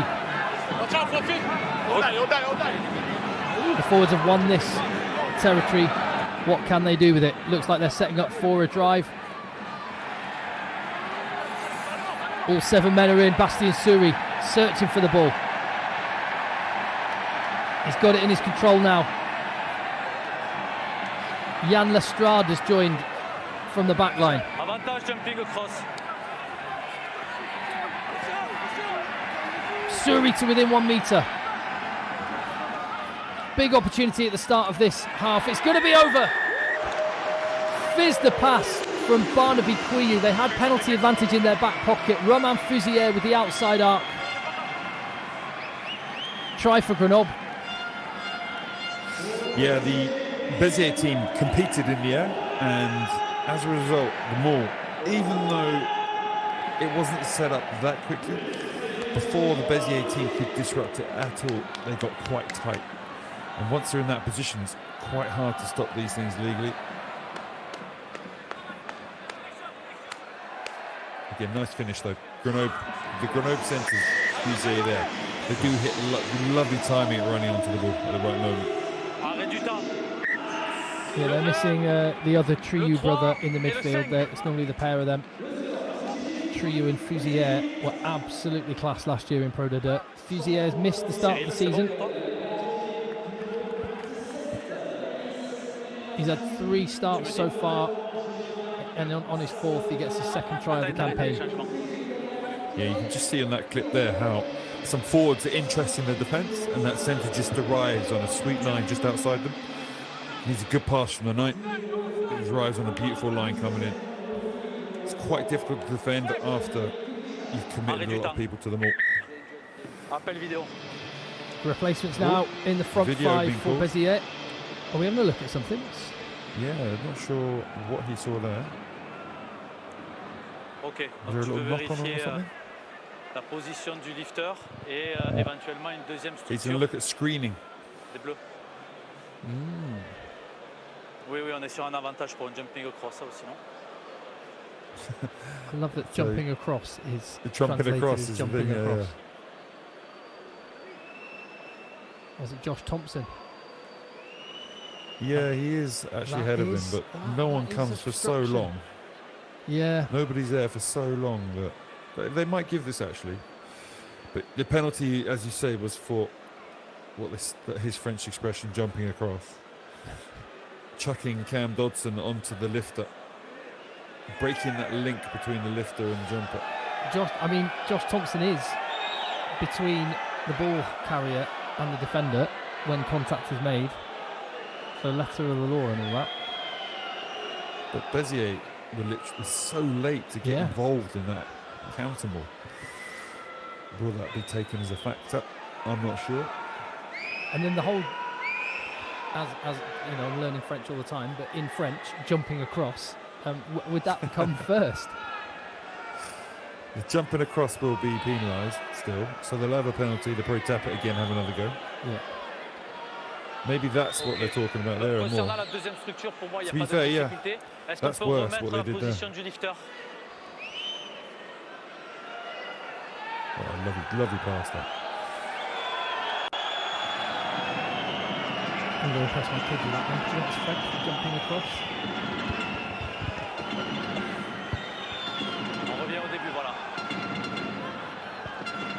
Oh, we're having plenty of looks at this. I don't know whether the more the looks, the more likely it is to be penalised or the reverse. It is frustrating that they can't. You see it. You're a referee. You know where you sit with this. Just call it. Yeah, it's not like it's unclear. I mean, this one's worse probably. Ouais, ok. Moi, si tu veux, j'ai le 3 qui est complètement délié devant. Il a plus sa liaison de la main à l'épaule et il amène la structure. Donc pour moi, je vais refuser l'essai et je vais revenir au jumping. Letting it happen, so he's going to penalise them. But remember, there's already a penalty for jumping across. So they're going to go back for that and kick it into touch. I reckon we're going to have another more. Let's see if Béziers can compete properly on this one. They are going hard on the counter. We've seen Suri's been throwing pizzas. Yeah, I was going to say, would you? Because obviously, if you've got men in the air, that limits the maul drive. Would you still compete? I think, considering how poorly he's thrown tonight and how many balls they've stolen already, I would definitely have at least one block up in the air to give you that not straight or even steal the ball. The only issue when you do put one block in the air is it will be slower to get into that ball afterwards. But look, they're blocking up. They've got 2 blocks going up here. They're going to go hard. Yeah, they are. They're competing. Oh no, they don't. Stay on the deck. Cam.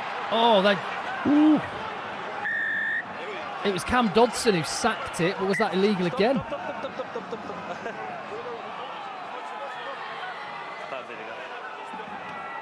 Yeah, sacking is an art. Sacking is a difficult thing to do. Martin Johnson, incredible at sacking the ball. Other players find it very difficult because it's a timing thing where you put your body. It's something I never did, for example. And at Wasp, we're very much more about smashing people back, splitting them up. He really got his sack wrong a number of times tonight, going too early. That one, he didn't get hold of the player properly at all. I'm not sure what that was given for, though. Oh, it's because the other 2 guys, they didn't all do the same thing. Yeah, so they joined. Cam Dodson did the sack, but the other 2 guys drove in, made the sack illegal. Shift this time. Mathis Barret's got his hands on the ball. Spins off. Josh Thompson to 4 metres. Inch by inch, Grenoble. There is space on the blind side. Knock on. Another penalty. Offside this time.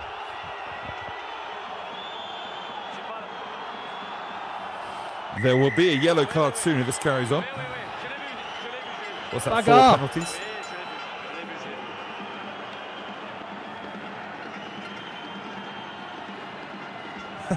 Lovely get up.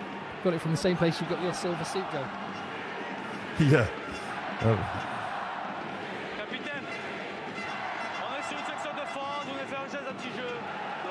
We have got a yellow card.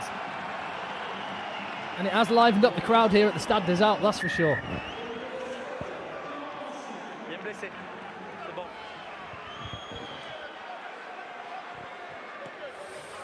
Yeah, with that many penalties, that short amount of time, that close to the line, it's inevitable that will happen.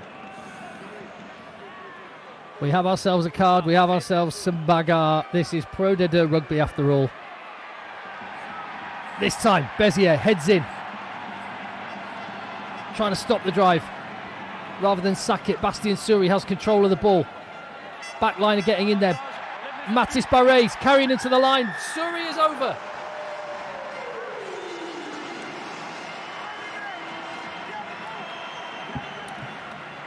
I never quite understand exactly what the law is on a new maul versus same maul, Joe, but I just have a worry that the TMO is going to come in and say that there was an obstruction again when they split off from the side. We'll have a look. Yeah, let's see how they split off. So the maul got set up pretty well, and Béziers were knocking it back, so it's stationary at the moment. Then you see them splinter. You'll see this group of people splinter off. The 6 is always in contact with that, is always connected, so no risk of this going to the TMO. That is a hands-down try. So they were stationary. Sometimes you feel at the back that you can just break off and you leave 4 players as you snap off that maul. Carry on going straight towards the line. Good decision from Suri, the couple of guys in the maul with him. A much better executed maul. And crucially gets them 2 scores clear. A 3rd try of the season for Bastien Suri. And the stats of hookers scoring tries in Pro D2 must be higher than any other league in the world.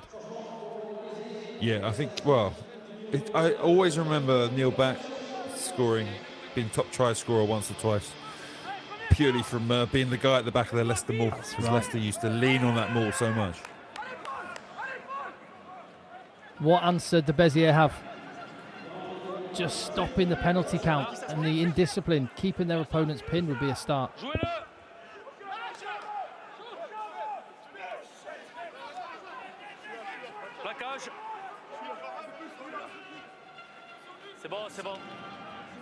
Barnabé Couilloux going to take this one skyward. Seen some really good aerial contests from the Grenoble wingers.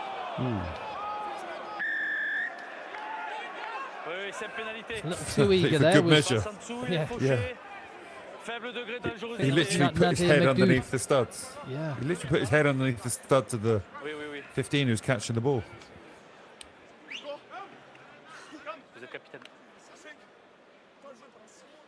Ooh, that could have been a lot more painful. There's been quite a lot of slipping in this game. I wonder if there's been a shower earlier today in Grenoble. It looked clear, didn't it? It looked clear, so you get a lot of dew when it's clear like that after a relatively hot day, and it's quite warm weather, I think, in France at the moment. Ooh. Oh, what a kick. Nearly worked out. Oh, that stayed on. It's our friend, the number 8 again. Baptiste. Leroy.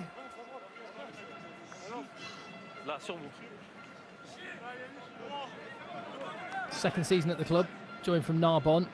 Quite a few of the players this evening have joined from the lower league sides.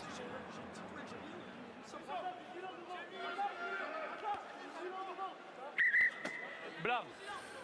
Parfait, c'est bon. On y va. C'est bon. Right, come on, Suri. Gonna nail it. Go to the front. He doesn't nail this one. It's swatted back. Pressure on Béziers. 10 metres out with the ball. How did no one fall on that one?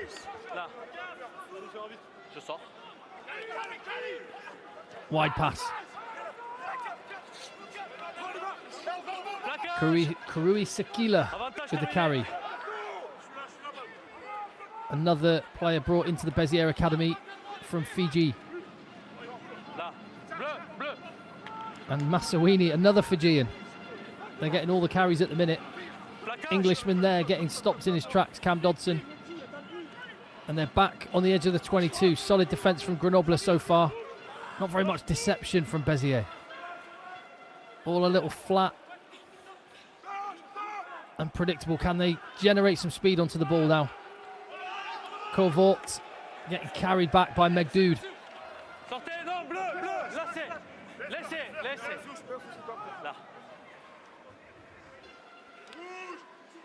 And Damien Anon. Nudge over the top. Oh, did he get that down? I don't think Paul Rehum quite managed to get that one down. He's certainly not celebrating. Wow, I'd like to see this again. That's a really nice nudge from Anon. Yeah, but again, they're getting dominated, aren't they? Dominating the collisions. That first collision they held up. It's going to be close. Did he get this down? Oh. Yes, he got it down. What a kick and what a chase. Oh, That was what like a a painful slide out. Was he in front of the kicker? He was off the screen. We couldn't see him when the kick happened. Cyril, on va partir depuis le début. Parce qu'on voudrait checker déjà le départ du joueur. So he's checking the wings behind the kicker there. And then can't tell that from seemed, that. it wasn't. It didn't seem. This looks bad. Ooh. What was that? Was it on-field try? We need a little freeze frame when he kicks the ball. Yeah, he does. I think that's the worst angle you could have. You'd be able to see the placement of the ball. I think he gets that down for sure with his right hand. Yeah, but it's just I think he's ahead. Because the 10 steps back as well.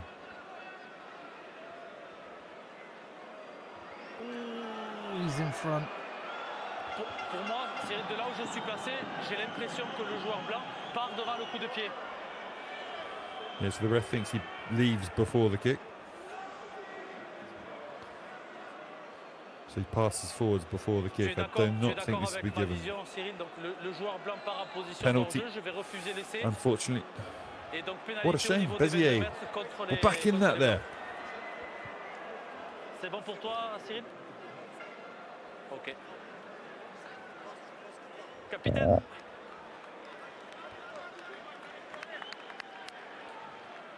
Reprise du temps. Pas essayé. Explain the decision. Le joueur est en position de hors-jeu. Offside. Penalty. Off we go.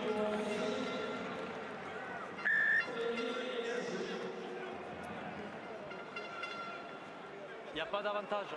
Oh, a let-off for Grenoble. Their defence was really good. And it was a lovely kick from Damien Anon. And maybe a little signal of what they should be doing a bit more of, a bit more deception and variety, Joe. They're kind of one out. Certainly with the kicking game. Yeah, absolutely. With the front line stacked with 14, 15 players, yeah, he uses space behind. But you can see tonight why this attack that I looked at in the stats. Stats aren't always an accurate indicator of what's happening, but listen, the stats really back up. This team are not good in attack. They're not holding the defenders. They're not pulling defenders apart. They're not hitting the line with pace. They're not deep enough. It's a team that struggle in attack. They need to develop other ways of scoring, transitions, little kicks like we just saw. Well, again, from Grenoble's point of view as well on their attack, which has hardly come to life. Our next game on FI UK Rugby, a week on Sunday. We've got a Sunday match in Vannes. And we could see the return of Sam Davis in that match. Ployer. Second season at the club from La Rochelle. He got a try last week. He's a real brilliant line-out forward. The line-out has not gone well tonight.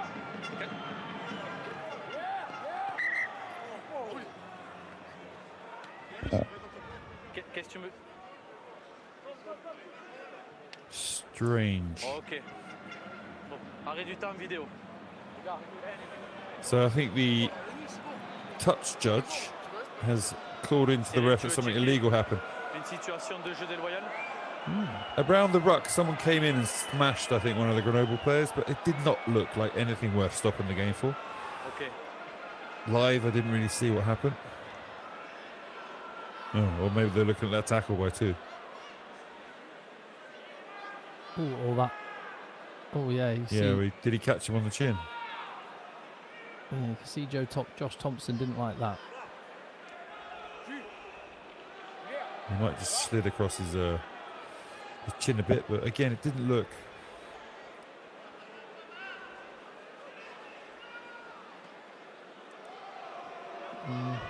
Here's my devil's advocate point here, Joe.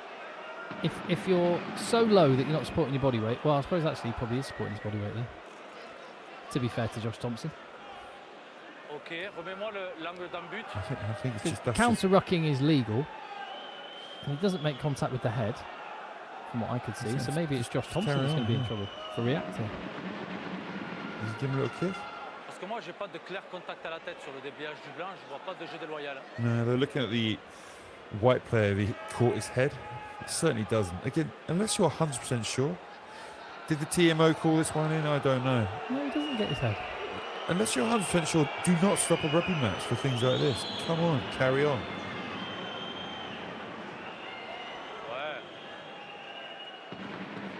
Oh, why? Sorry. Commentators are always impartial on the telly. I can say what I think. Get on with the game. Come on, dude, bat on. Oh my days. If anything, Josh Thompson reacting when it's just a rugby incident. But then it was only a little nudge. It's handbags. Yeah, that's worse than what actually happened to him. Yeah, Carrillo, the referee, I'm not sure he's had that many games. He's obviously trying to make the right decisions, take his time. Referees work a lot on trying to stay calm and take time to go through a process. Yeah, he is penalising him for his reaction. At least the two of them are shaking hands. That's a nice touch. Again, we could see that straight away.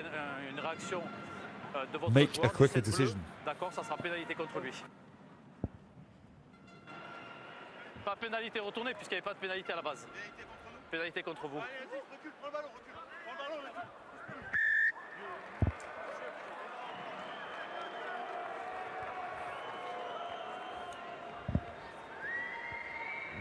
I'm not sure who that was. Was that a rugby player, Joe? Couldn't tell.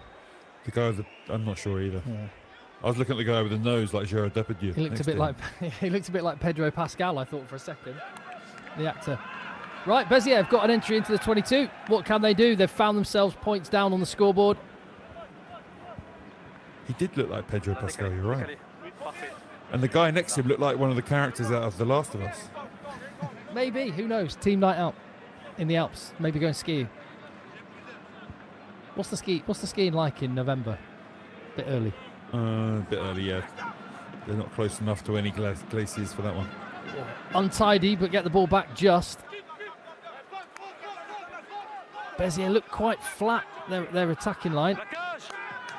They've carried into Grenoble's 22. It comes back to the blind.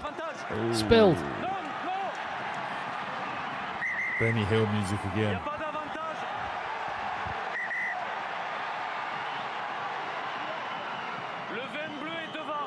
I love it. I love it when players don't know. It's all finished. Absolutely knackered. Escon, you ran 80 metres for nothing, mate. Yeah, he's about 85 in rugby terms as well, so he'll be struggling with that.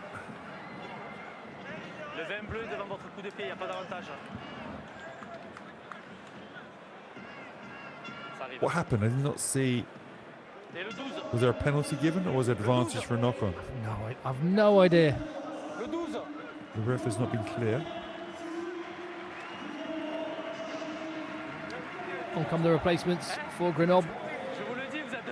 Yeah, they're emptying the bench. Try and raise the tempo of this match. Got 25 minutes left. Béziers, they get a little score on. They'll be bang right back in this match. Grenoble could put it to bed with a try, so I'm guessing they're just trying to liven up their team because again, this Grenoble team is not firing. It's not like Grenoble team we've seen before. They put together one or two nice sequences where that team's been creating fast balls, staying on top of it.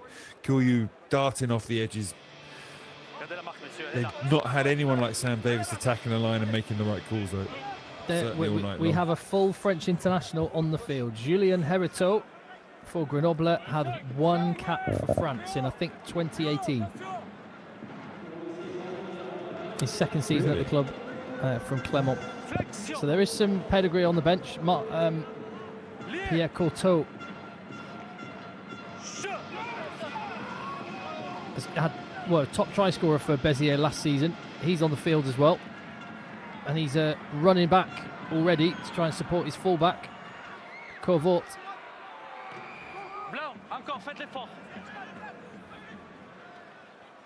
who competes well for the ball. It comes back their way. Keep hold of it, stay in. Oosh. Slippy, slidey floor. Just don't go near the touchline. Really, it's criminal to get knocked into touch. You're more powerful than a back, even though Fusier's got a bit of power and size about him. Congratulations to him for winning a turnover by knocking a powerful ball carrier into touch. 30 seconds left on the yellow card, so these replacements will get bolstered by an extra man on the field. Tanguy Gélon, his first appearance of the season and only his second appearance ever for Béziers, 20 years of age. There's quite a lot of youngsters on the bench.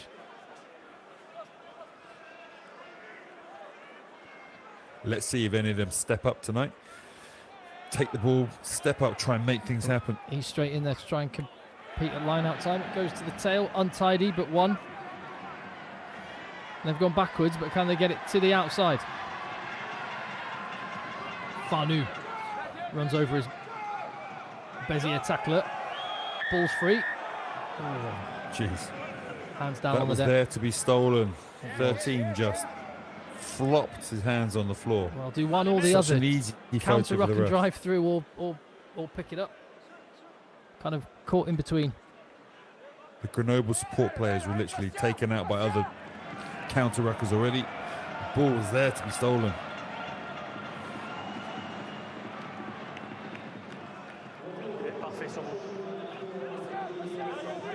Oh, is that I'm not trying to get more TMO intervention, but number 13's clear. Look, it was right there, man. Yeah, it was there. Just overbalanced, too much weight, taking too much momentum into it. Couldn't stop himself from falling over. And as soon as you touch the floor, leave the ball. Leave the ball, counteract, get up. You do other things, just don't touch that ball. Ployer to the front. The only place that Grenoble have really won any ball. But they've got a penalty advantage, I think possibly contact in the air. And I would say probably Ployer's lifter didn't take care of him there because he ended up in the 5-metre channel.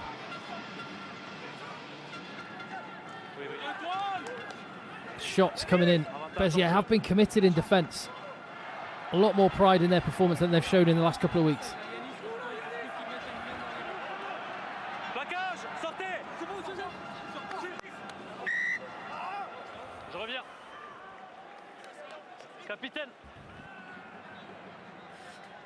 I'm not 100% sure. They were close, the Béziers teams, in this line-out. They were close to the jumper. But the way he fell made me feel like his lifter, his lifter had been involved in what happened.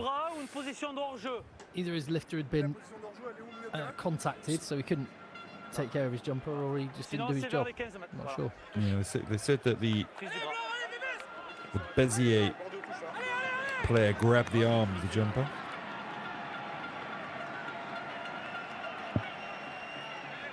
Which is the reason he gave that penalty. Right, well, this is when they can actually win the ball. This is the one area that's properly functioned for Grenoble. Second try came from a driving maul. Yeah, Suri's gone off. Lilian Rossi is the man with his hands on the ball. Good dart. Ployer at the top of his jump. Oh, they competed, so not straight. Again, poor darts. Poor darts from the Grenoble team all night long. Oh, they're taking a line out. Oh yeah, lots of changes, lots of young players on the pitch. Well, that is the big benefit of the law change, isn't it? About why, on the one hand, it means you're limited about how much you can drive against, but you put the pressure on the thrower if you get someone in the air. It's a trade-off. And when a team's struggling, then you're going to be competing all night long. But again, after all the changes, young players in the team, let's see if their structures, their organisation's good here for Béziers. Two-man setup. Is the jumper going to come in or over the top? Over the top. Ooh. Oh, it's the young man.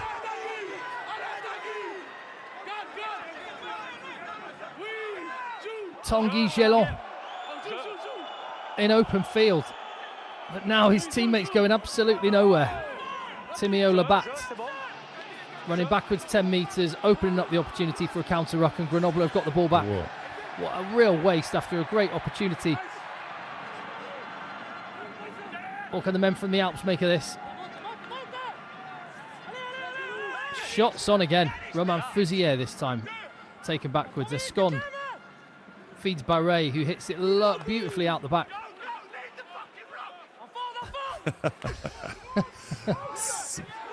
Some exquisite French there you might have picked up. I think I totally agree with the sentiment. Ooh, and I think that might have been who made that call. Cam Dodson.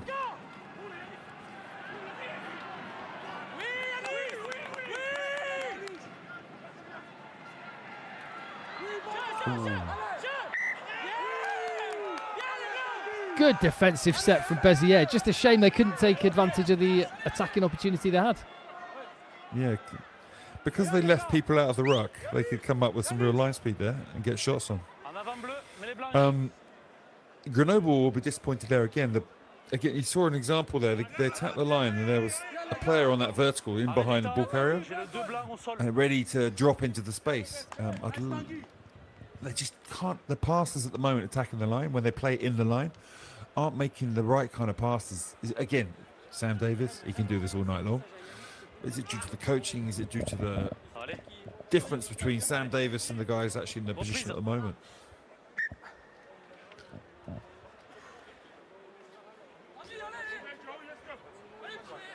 Highly motivated team. Really enjoyed watching them tonight. I was worried with the Binju scale 6.5, with the situation they're in, that they would just come here and roll over, but they've not rolled over. They've gone at Grenoble, and they've shown again that Grenoble are not in a place where they're going to be challenging for this Pro D2 finalists at the end. We're going to have to come up with some. We're going to have to formalise and make official this Binju scale. So the Binju scale, if you just tuned in, is the amount to which a team has just left all their good players back at home while they go on the road. Béziers they've kept some of their first choice team, but they've changed quite a few, hence the Binju 6.5 out of 10. Big scrum from Grenoble. The ball did come back, it was out. Why didn't Damien Anand get rid of that while he had the chance? Foolish. Like, the number 8 should be in the slips getting ready to go there. To dig it out when you know you're that weak in the scrum. We can see now why they took the line out. It's fun looking at the chat. Béziers have been embarrassing tonight. Honestly, Buddy on the chat, this is a good performance compared to Béziers on the road in recent weeks. This is an improvement. Away from home, they have been an absolute shambles.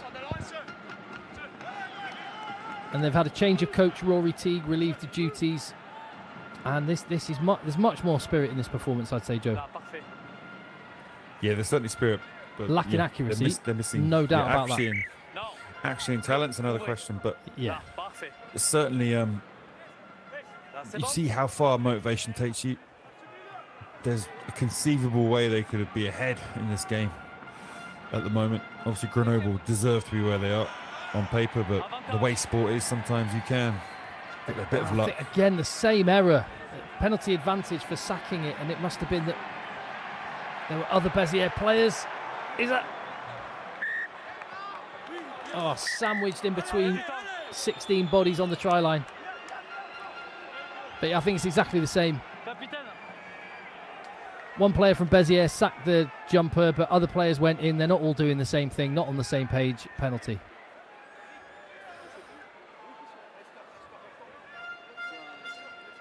Yeah, the referee's not all night long. They've had massive issues. They should really change up the tactic they're going for in terms of stopping them all.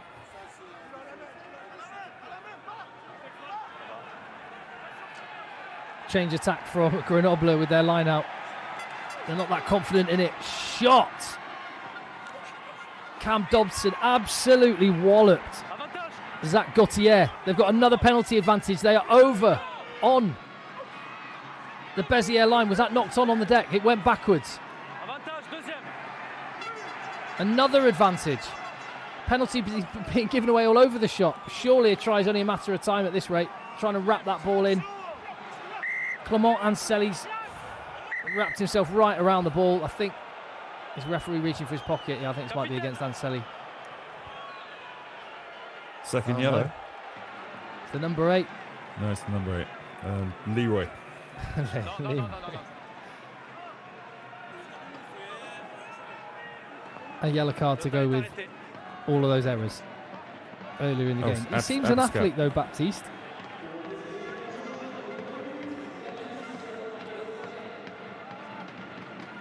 You don't win rugby games in the gym though.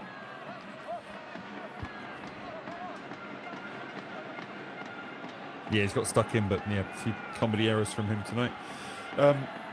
It's a shame. It's a shame. Those sequence of penalties they're given away from being in the opposition half to now has been what again has put them in issues. The number of penalties Béziers given tonight will be phenomenal. Zach Gauthier is waiting to the left with Antonin Berrier. It comes to the right. Ployer. Did that go backwards? Oh my word. Breakaway. Triou is back, manages to link with Pierre Couteau. With Marc Palmier.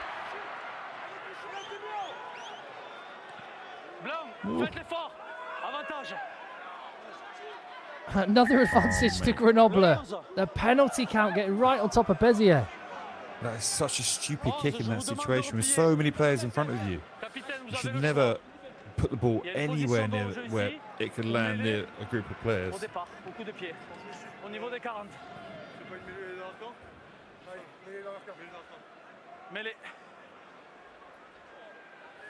So a scrum that got folded in half and destroyed is now going to have to take on the Grenoble scrum yet again. Okay, so they're taking the scrum from where the kick was. What a dumb decision, man. They could have been down in the opposition half. He could have counter-attacked, he could have kicked long. Just should never have put the up and under there where it could fall in and around all those players that were struggling to get back on side. Those kind of moves by Grenoble, again, they're awful.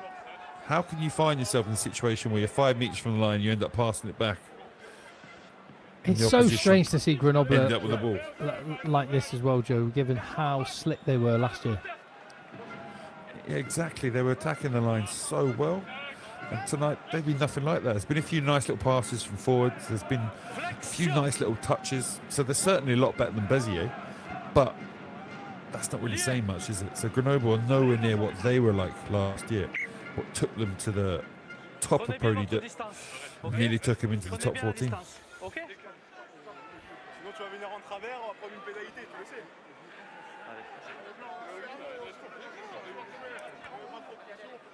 Do you know what the penalty count is against Béziers, Joe? Oh, I dread to think. 17. 17 in 64 minutes. 2 yellow cards, 17 penalties. That is incredible.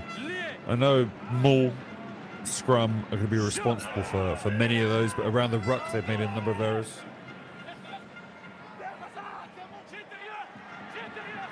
And a lot of them have been repeat errors as well. They have not learnt their lessons. Oh! Sit down. Massive shot. The crowd didn't like it, but it was legal. According to the ref, knock on only. As Anon tries to get it to the edge. Pierre Couteau waiting for it. The breakdown under pressure again. Ooh, was that over? His legs there.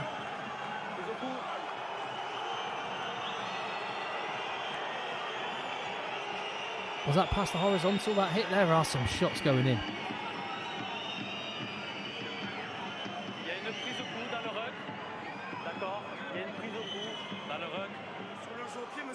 I want to see that hit again. Yeah, to Imaba. What a terrible pass. So he's juggling the ball, must be anticipating that winger sniffing around the area. Bad pass, boom. What a hit. I love I love the way he's like, just little tap to Hugo Trieu. I used to get that from a couple of Fijians I played with. And they would just absolutely end you in training and then just kind of pick you up. Give you a little tap. Oh, they just stopped that there. They stopped that then. Just before the scene of tackle. I thought it was past the horizontal, but we're not having a look at that one. Yanis Lockwood is on. Replacement hooker for Béziers. Another one of their academy products. And another line out that does, well, it's won by Grenoble in the end, but that's definitely a work on for next round.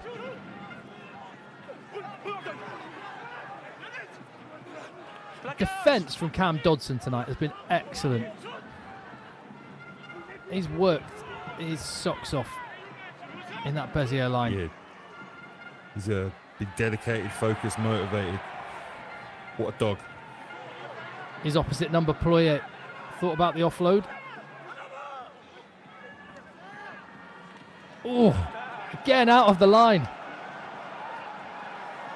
Read that one like a book. Grenoble back in their own half, but they can break. It's getting loose now. Fierce and loose. Eric Escond, nudge over the top. Farnoo's after it. Nice play. Yeah, fierce and loose is a great description of that last minute there. Really enjoyable to watch though. Great hits. Yes, the skill level has been poor at times, but look at that defence from Béziers tonight. Incredible. I love the communication with Escond and the winger. At such high speed, you can see them talking to each other. And Escond can hear him behind, just tapping over the top. Really good comms.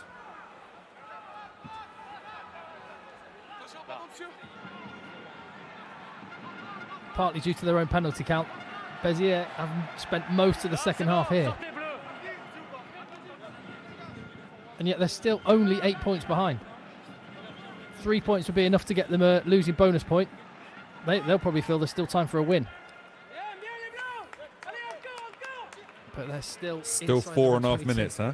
Yeah. 4.5 minutes, another more area they've really struggled tonight. Are they going to change up from their sacking tactic? Are they going to have to just go stay up on their feet, maybe don't compete, knock it back? Now, Joe, Béziers, that's still in charge of the club. Is it Andrew Mertens and Bob Skinstad? Mertens is no longer there. Bob Skinstad's still in charge. Okay. Bobby's certainly still there. Mertens stepped back.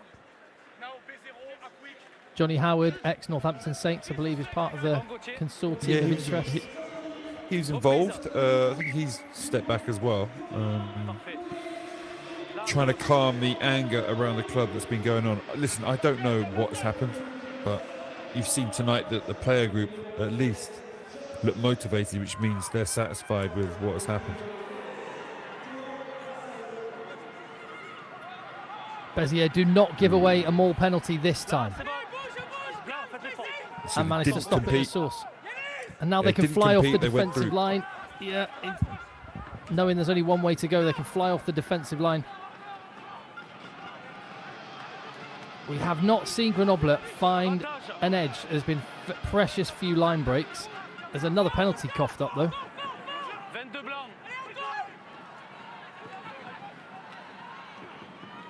Escond.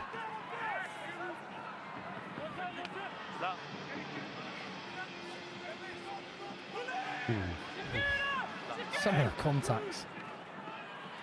This time they go out the back. This time they get to an edge. Once again, the handling not crisp. That was a nice offload to Farnou. And guess what? Another penalty advantage.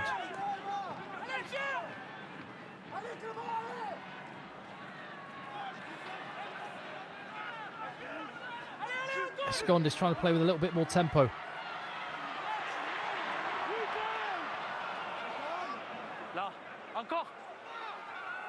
It's gone one side to the other.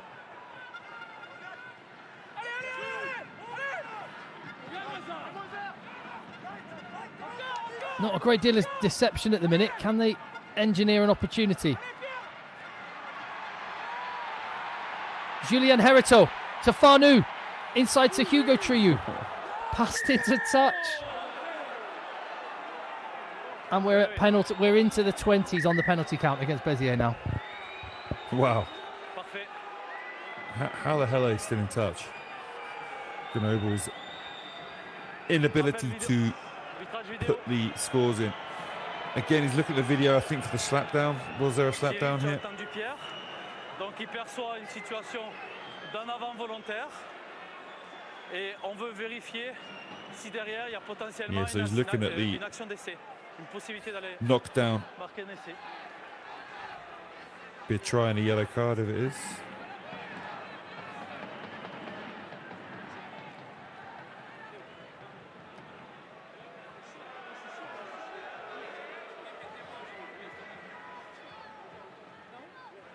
Yeah. So 2 tries to 1. They're going to go down to 13. 10 minutes left on the clock. Not this quite could blow sure you can out. give a penalty try for that, but is there anyone coming out the back? There was a couple of guys covering across. I mean, it's probable, isn't it? It's not guaranteed, but was he like probable that he would score? Yeah, he probably would have scored. Yeah, I think penalty. Yeah, penalty try. Yeah. Penalty try, yellow card. Grenoble could gun up to go for the 5 points now. He's just trying to verify he can actually see the hand touch the ball. You don't really see it on that clip because the hand's behind the body. I mean, just logic would dictate where the ball ends up. Yeah, process of elimination, but maybe they have to actually see it. This one's pretty clear. Yeah. You can see the ball flight change as the hand comes past.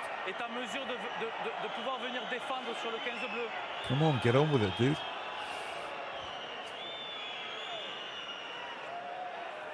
They are really cautious, aren't they?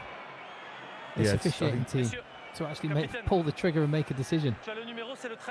Honestly, you're better off making errors and learn from it and move on, become a better ref. You've got to speed this process up. Come on. Donc,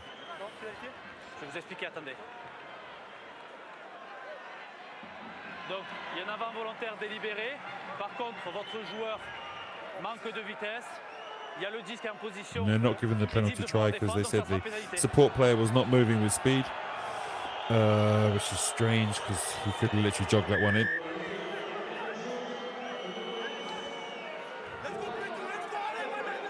Wonder if he was named after Duran Duran. I was thinking the same thing, yeah. What's your favourite Duran Duran song? Save a Prayer. It's quite cool, quite a good tune. I think it was the first one that popped into my head there. I won't sing it. Let's come back on. What about you, Joe? Honestly, if you'd asked me the same question, I'm struggling to come up with Save a Prayer. Wild Boys. Sign Your Name Across My Heart. No, that's Terence Trent D'Arby. No, that's Terence Trent D'Arby. What was the big? What was the big one? Not Reflex. What's the one when they're on the boat? Oh, that's Rio. Yeah, that's Rio, a banger. There you go. Rio. Videos. 80s, thrusting white hips, linen amazing suit, clothes. Scantily clad women on a yacht in the Caribbean. Does it get more 80s than that? Another penalty advantage. It is an absolute miracle that Grenoble are only 8 points ahead. One penalty and there's 2 guys that have come in illegally there.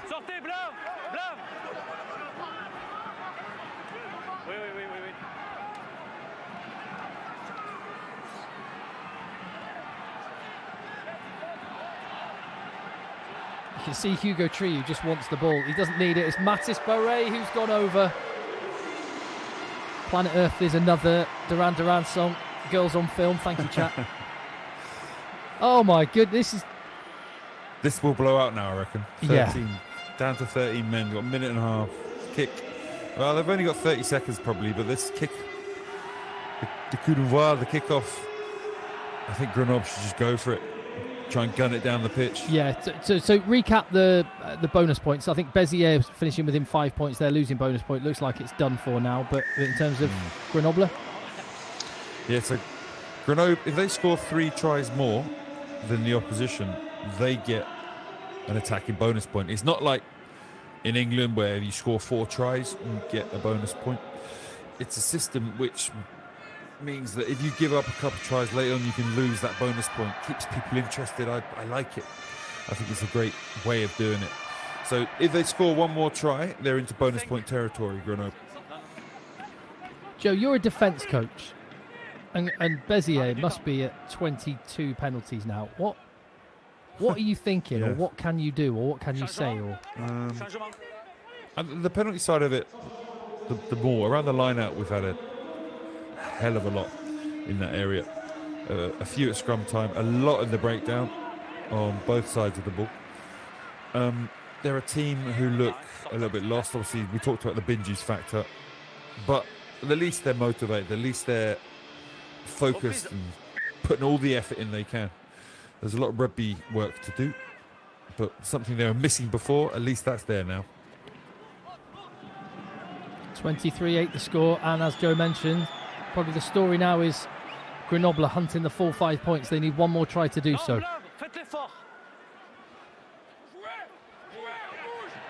Farnou can counter-attack. There will be space. Oh, it was nowhere near anyone else. All the space, but he runs into his own man. Béziers off, the big man's back on. Little goose step. This referee loves penalties. What's he doing? Oh my God. He's a bit trigger happy as well. Come on. 150 kilo Fijian lock doing a goose step. I want a replay of that.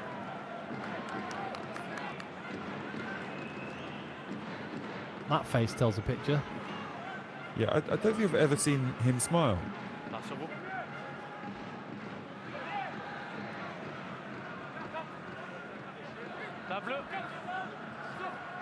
Bastien Suri back on. He's had a bit of a horror show at line-out time. What can he do here with only 13 men he's up against? They can move around a lot, and solid off the top as well. Big carry. Oh. Butterfingers.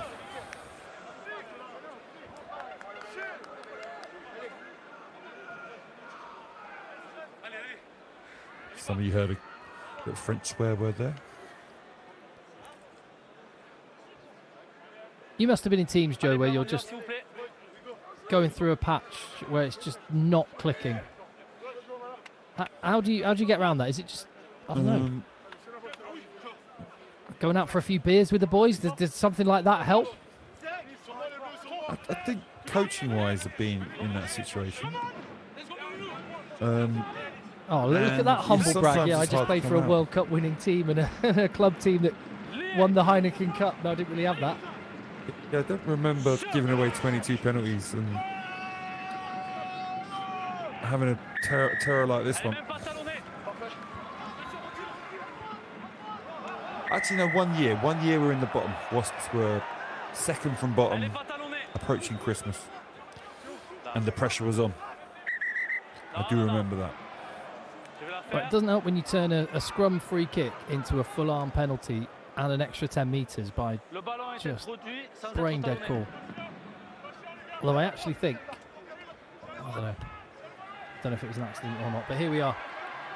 Grenoble hunting the full 5 points.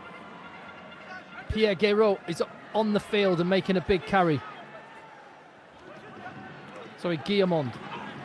And Brandon Nansen for Grenoble. Ooh. Another knock on.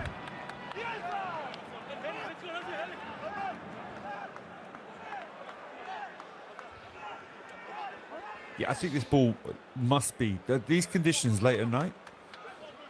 A lot New Zealand and Australia, it happens a lot as well.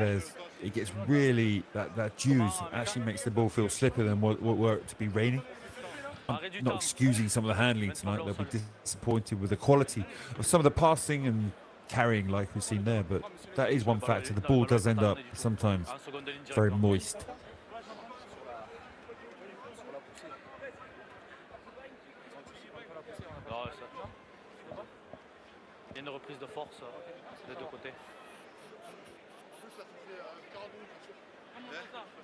So I think that the Béziers scrum was going forward on that one. Look, the dominant scrum. Let's have a look now what happens.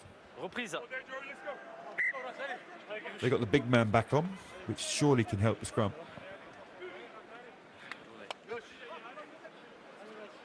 Yeah, I thought Béziers had the pressure on in this scrum. We've got a chance to show it again now.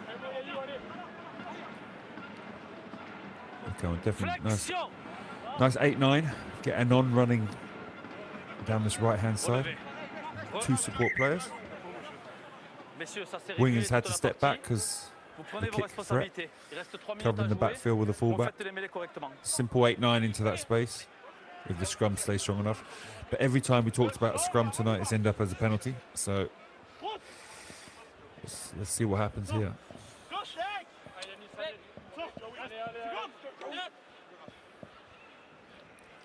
Must be a little thought in the huddles as well from Béziers. They know the game's gone, but just saying, do not let Grenoble get the extra point. Yeah, hopefully they fight for that. Another bonus of the French bonus point system. Ooh. Why are they getting the ball out? It's there. Why is number 8 and 9 not burrowing in there like a mole and getting that ball out as soon as possible?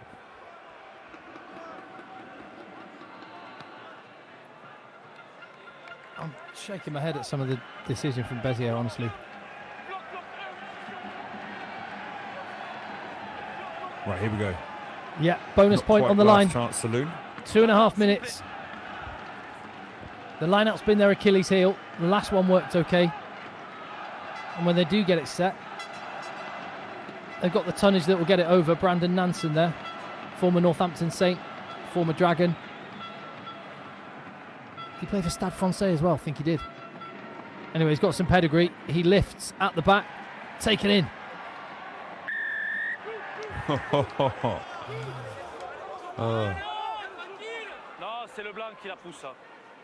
He's just too officious as well. Like, I think, yes, you need to referee the laws and follow it, but you also need to let the game flow. He does seem to jump on any little thing that goes wrong. Yeah, there's every single breakdown, every interaction in rugby, you can, if you want to, find probably 3 or 4 infringements to penalise. Yeah, you've got to go hard, go early to make sure people aren't overstepping a certain line, but then you've also got to be a referee who can understand when to give penalties, when not to let the game flow. This referee is someone who maybe is learning that process. Let's have a guess at who we think the man of the match is going to be, Joe. That our friends at Canal Plus will be selecting that themselves right now. I'm trying to think who's stood out. I'm going to go for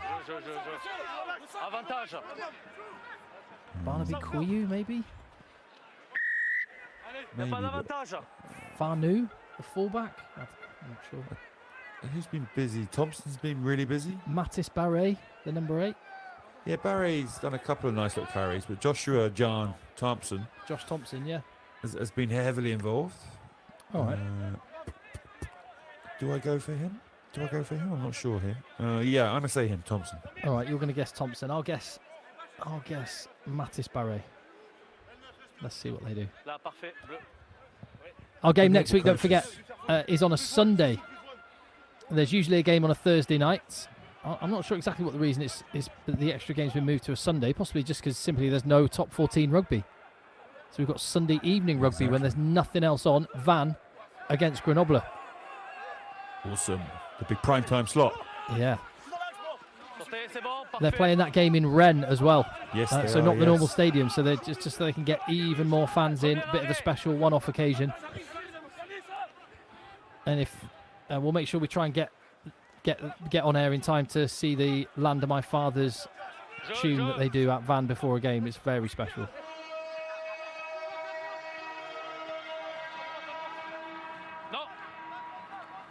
Well, that's time up, so it looks like unless there's a breakaway, Grenoble are not going to get the full 5 points. Can Béziers get some consolation and a second try? Is that one of those horns, you see in movies about the Alps? The Alpine horns, yeah, that's what they should do. If they don't do that already, they probably just have someone pressing a button and playing it over the stadium tannoy, but they should actually do that. Oh, we one last chance. We may have How a farcical finish. Melulu. Oh, that guy just fell over. Oh, man.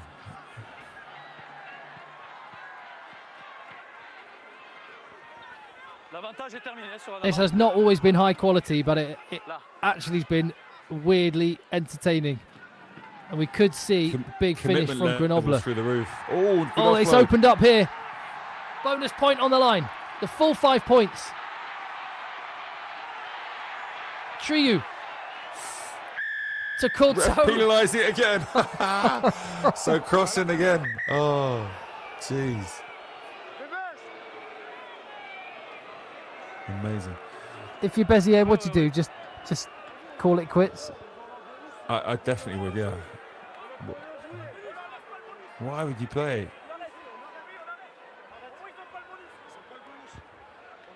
Epic number of penalties. How many penalties? 33 penalties against Béziers. That must be a record. That must be a record. Oh, 33 penalties in the match. The vast majority of them did go against Béziers, mind you. But oh dear. Well, yeah. There's your man of the match. Man of the match. I'm joking. Great minds think alike. Oh. The game ended exactly how the game was played, with 10% farce. Grenoble are getting the points. Béziers can take something from that, a little bit of spirit in defence, which they haven't shown in recent weeks, but they'll need to be better. Yeah, next week they'll have a full strength team, rested players. No points though. I think there was a little bit of a wry smile on our friends' faces at Canal Plus when they cut to the referee at full time. If Carcassonne win, what happened there? It's a hard out.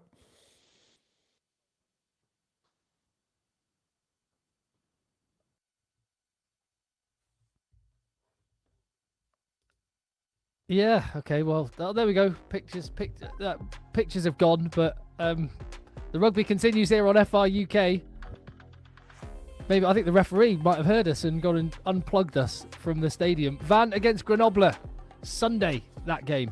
Very much looking forward to that one. Brive will see Courtney Laws again, another club in Pro D2 who are underperforming and need to resurrect their chances. They're playing Colombia. That's a massive game. Huge game, that one. That is a big game. Well, there we go. I don't know where we're at or what's going on, but I hope you enjoyed the rugby here on FR UK. We'll stick around, Joe, just in case we... Oh, no, we're done.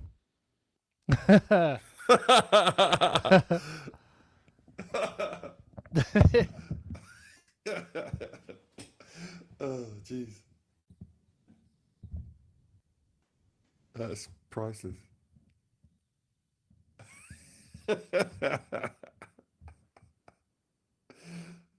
Oh, priceless. It wasn't it. Grenoble, bad, man. Why?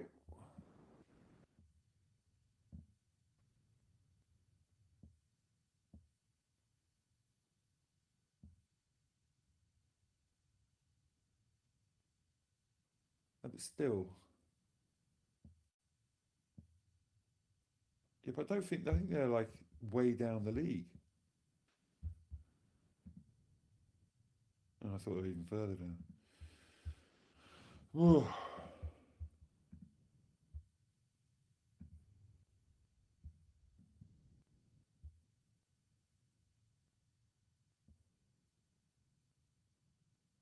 It can't be that.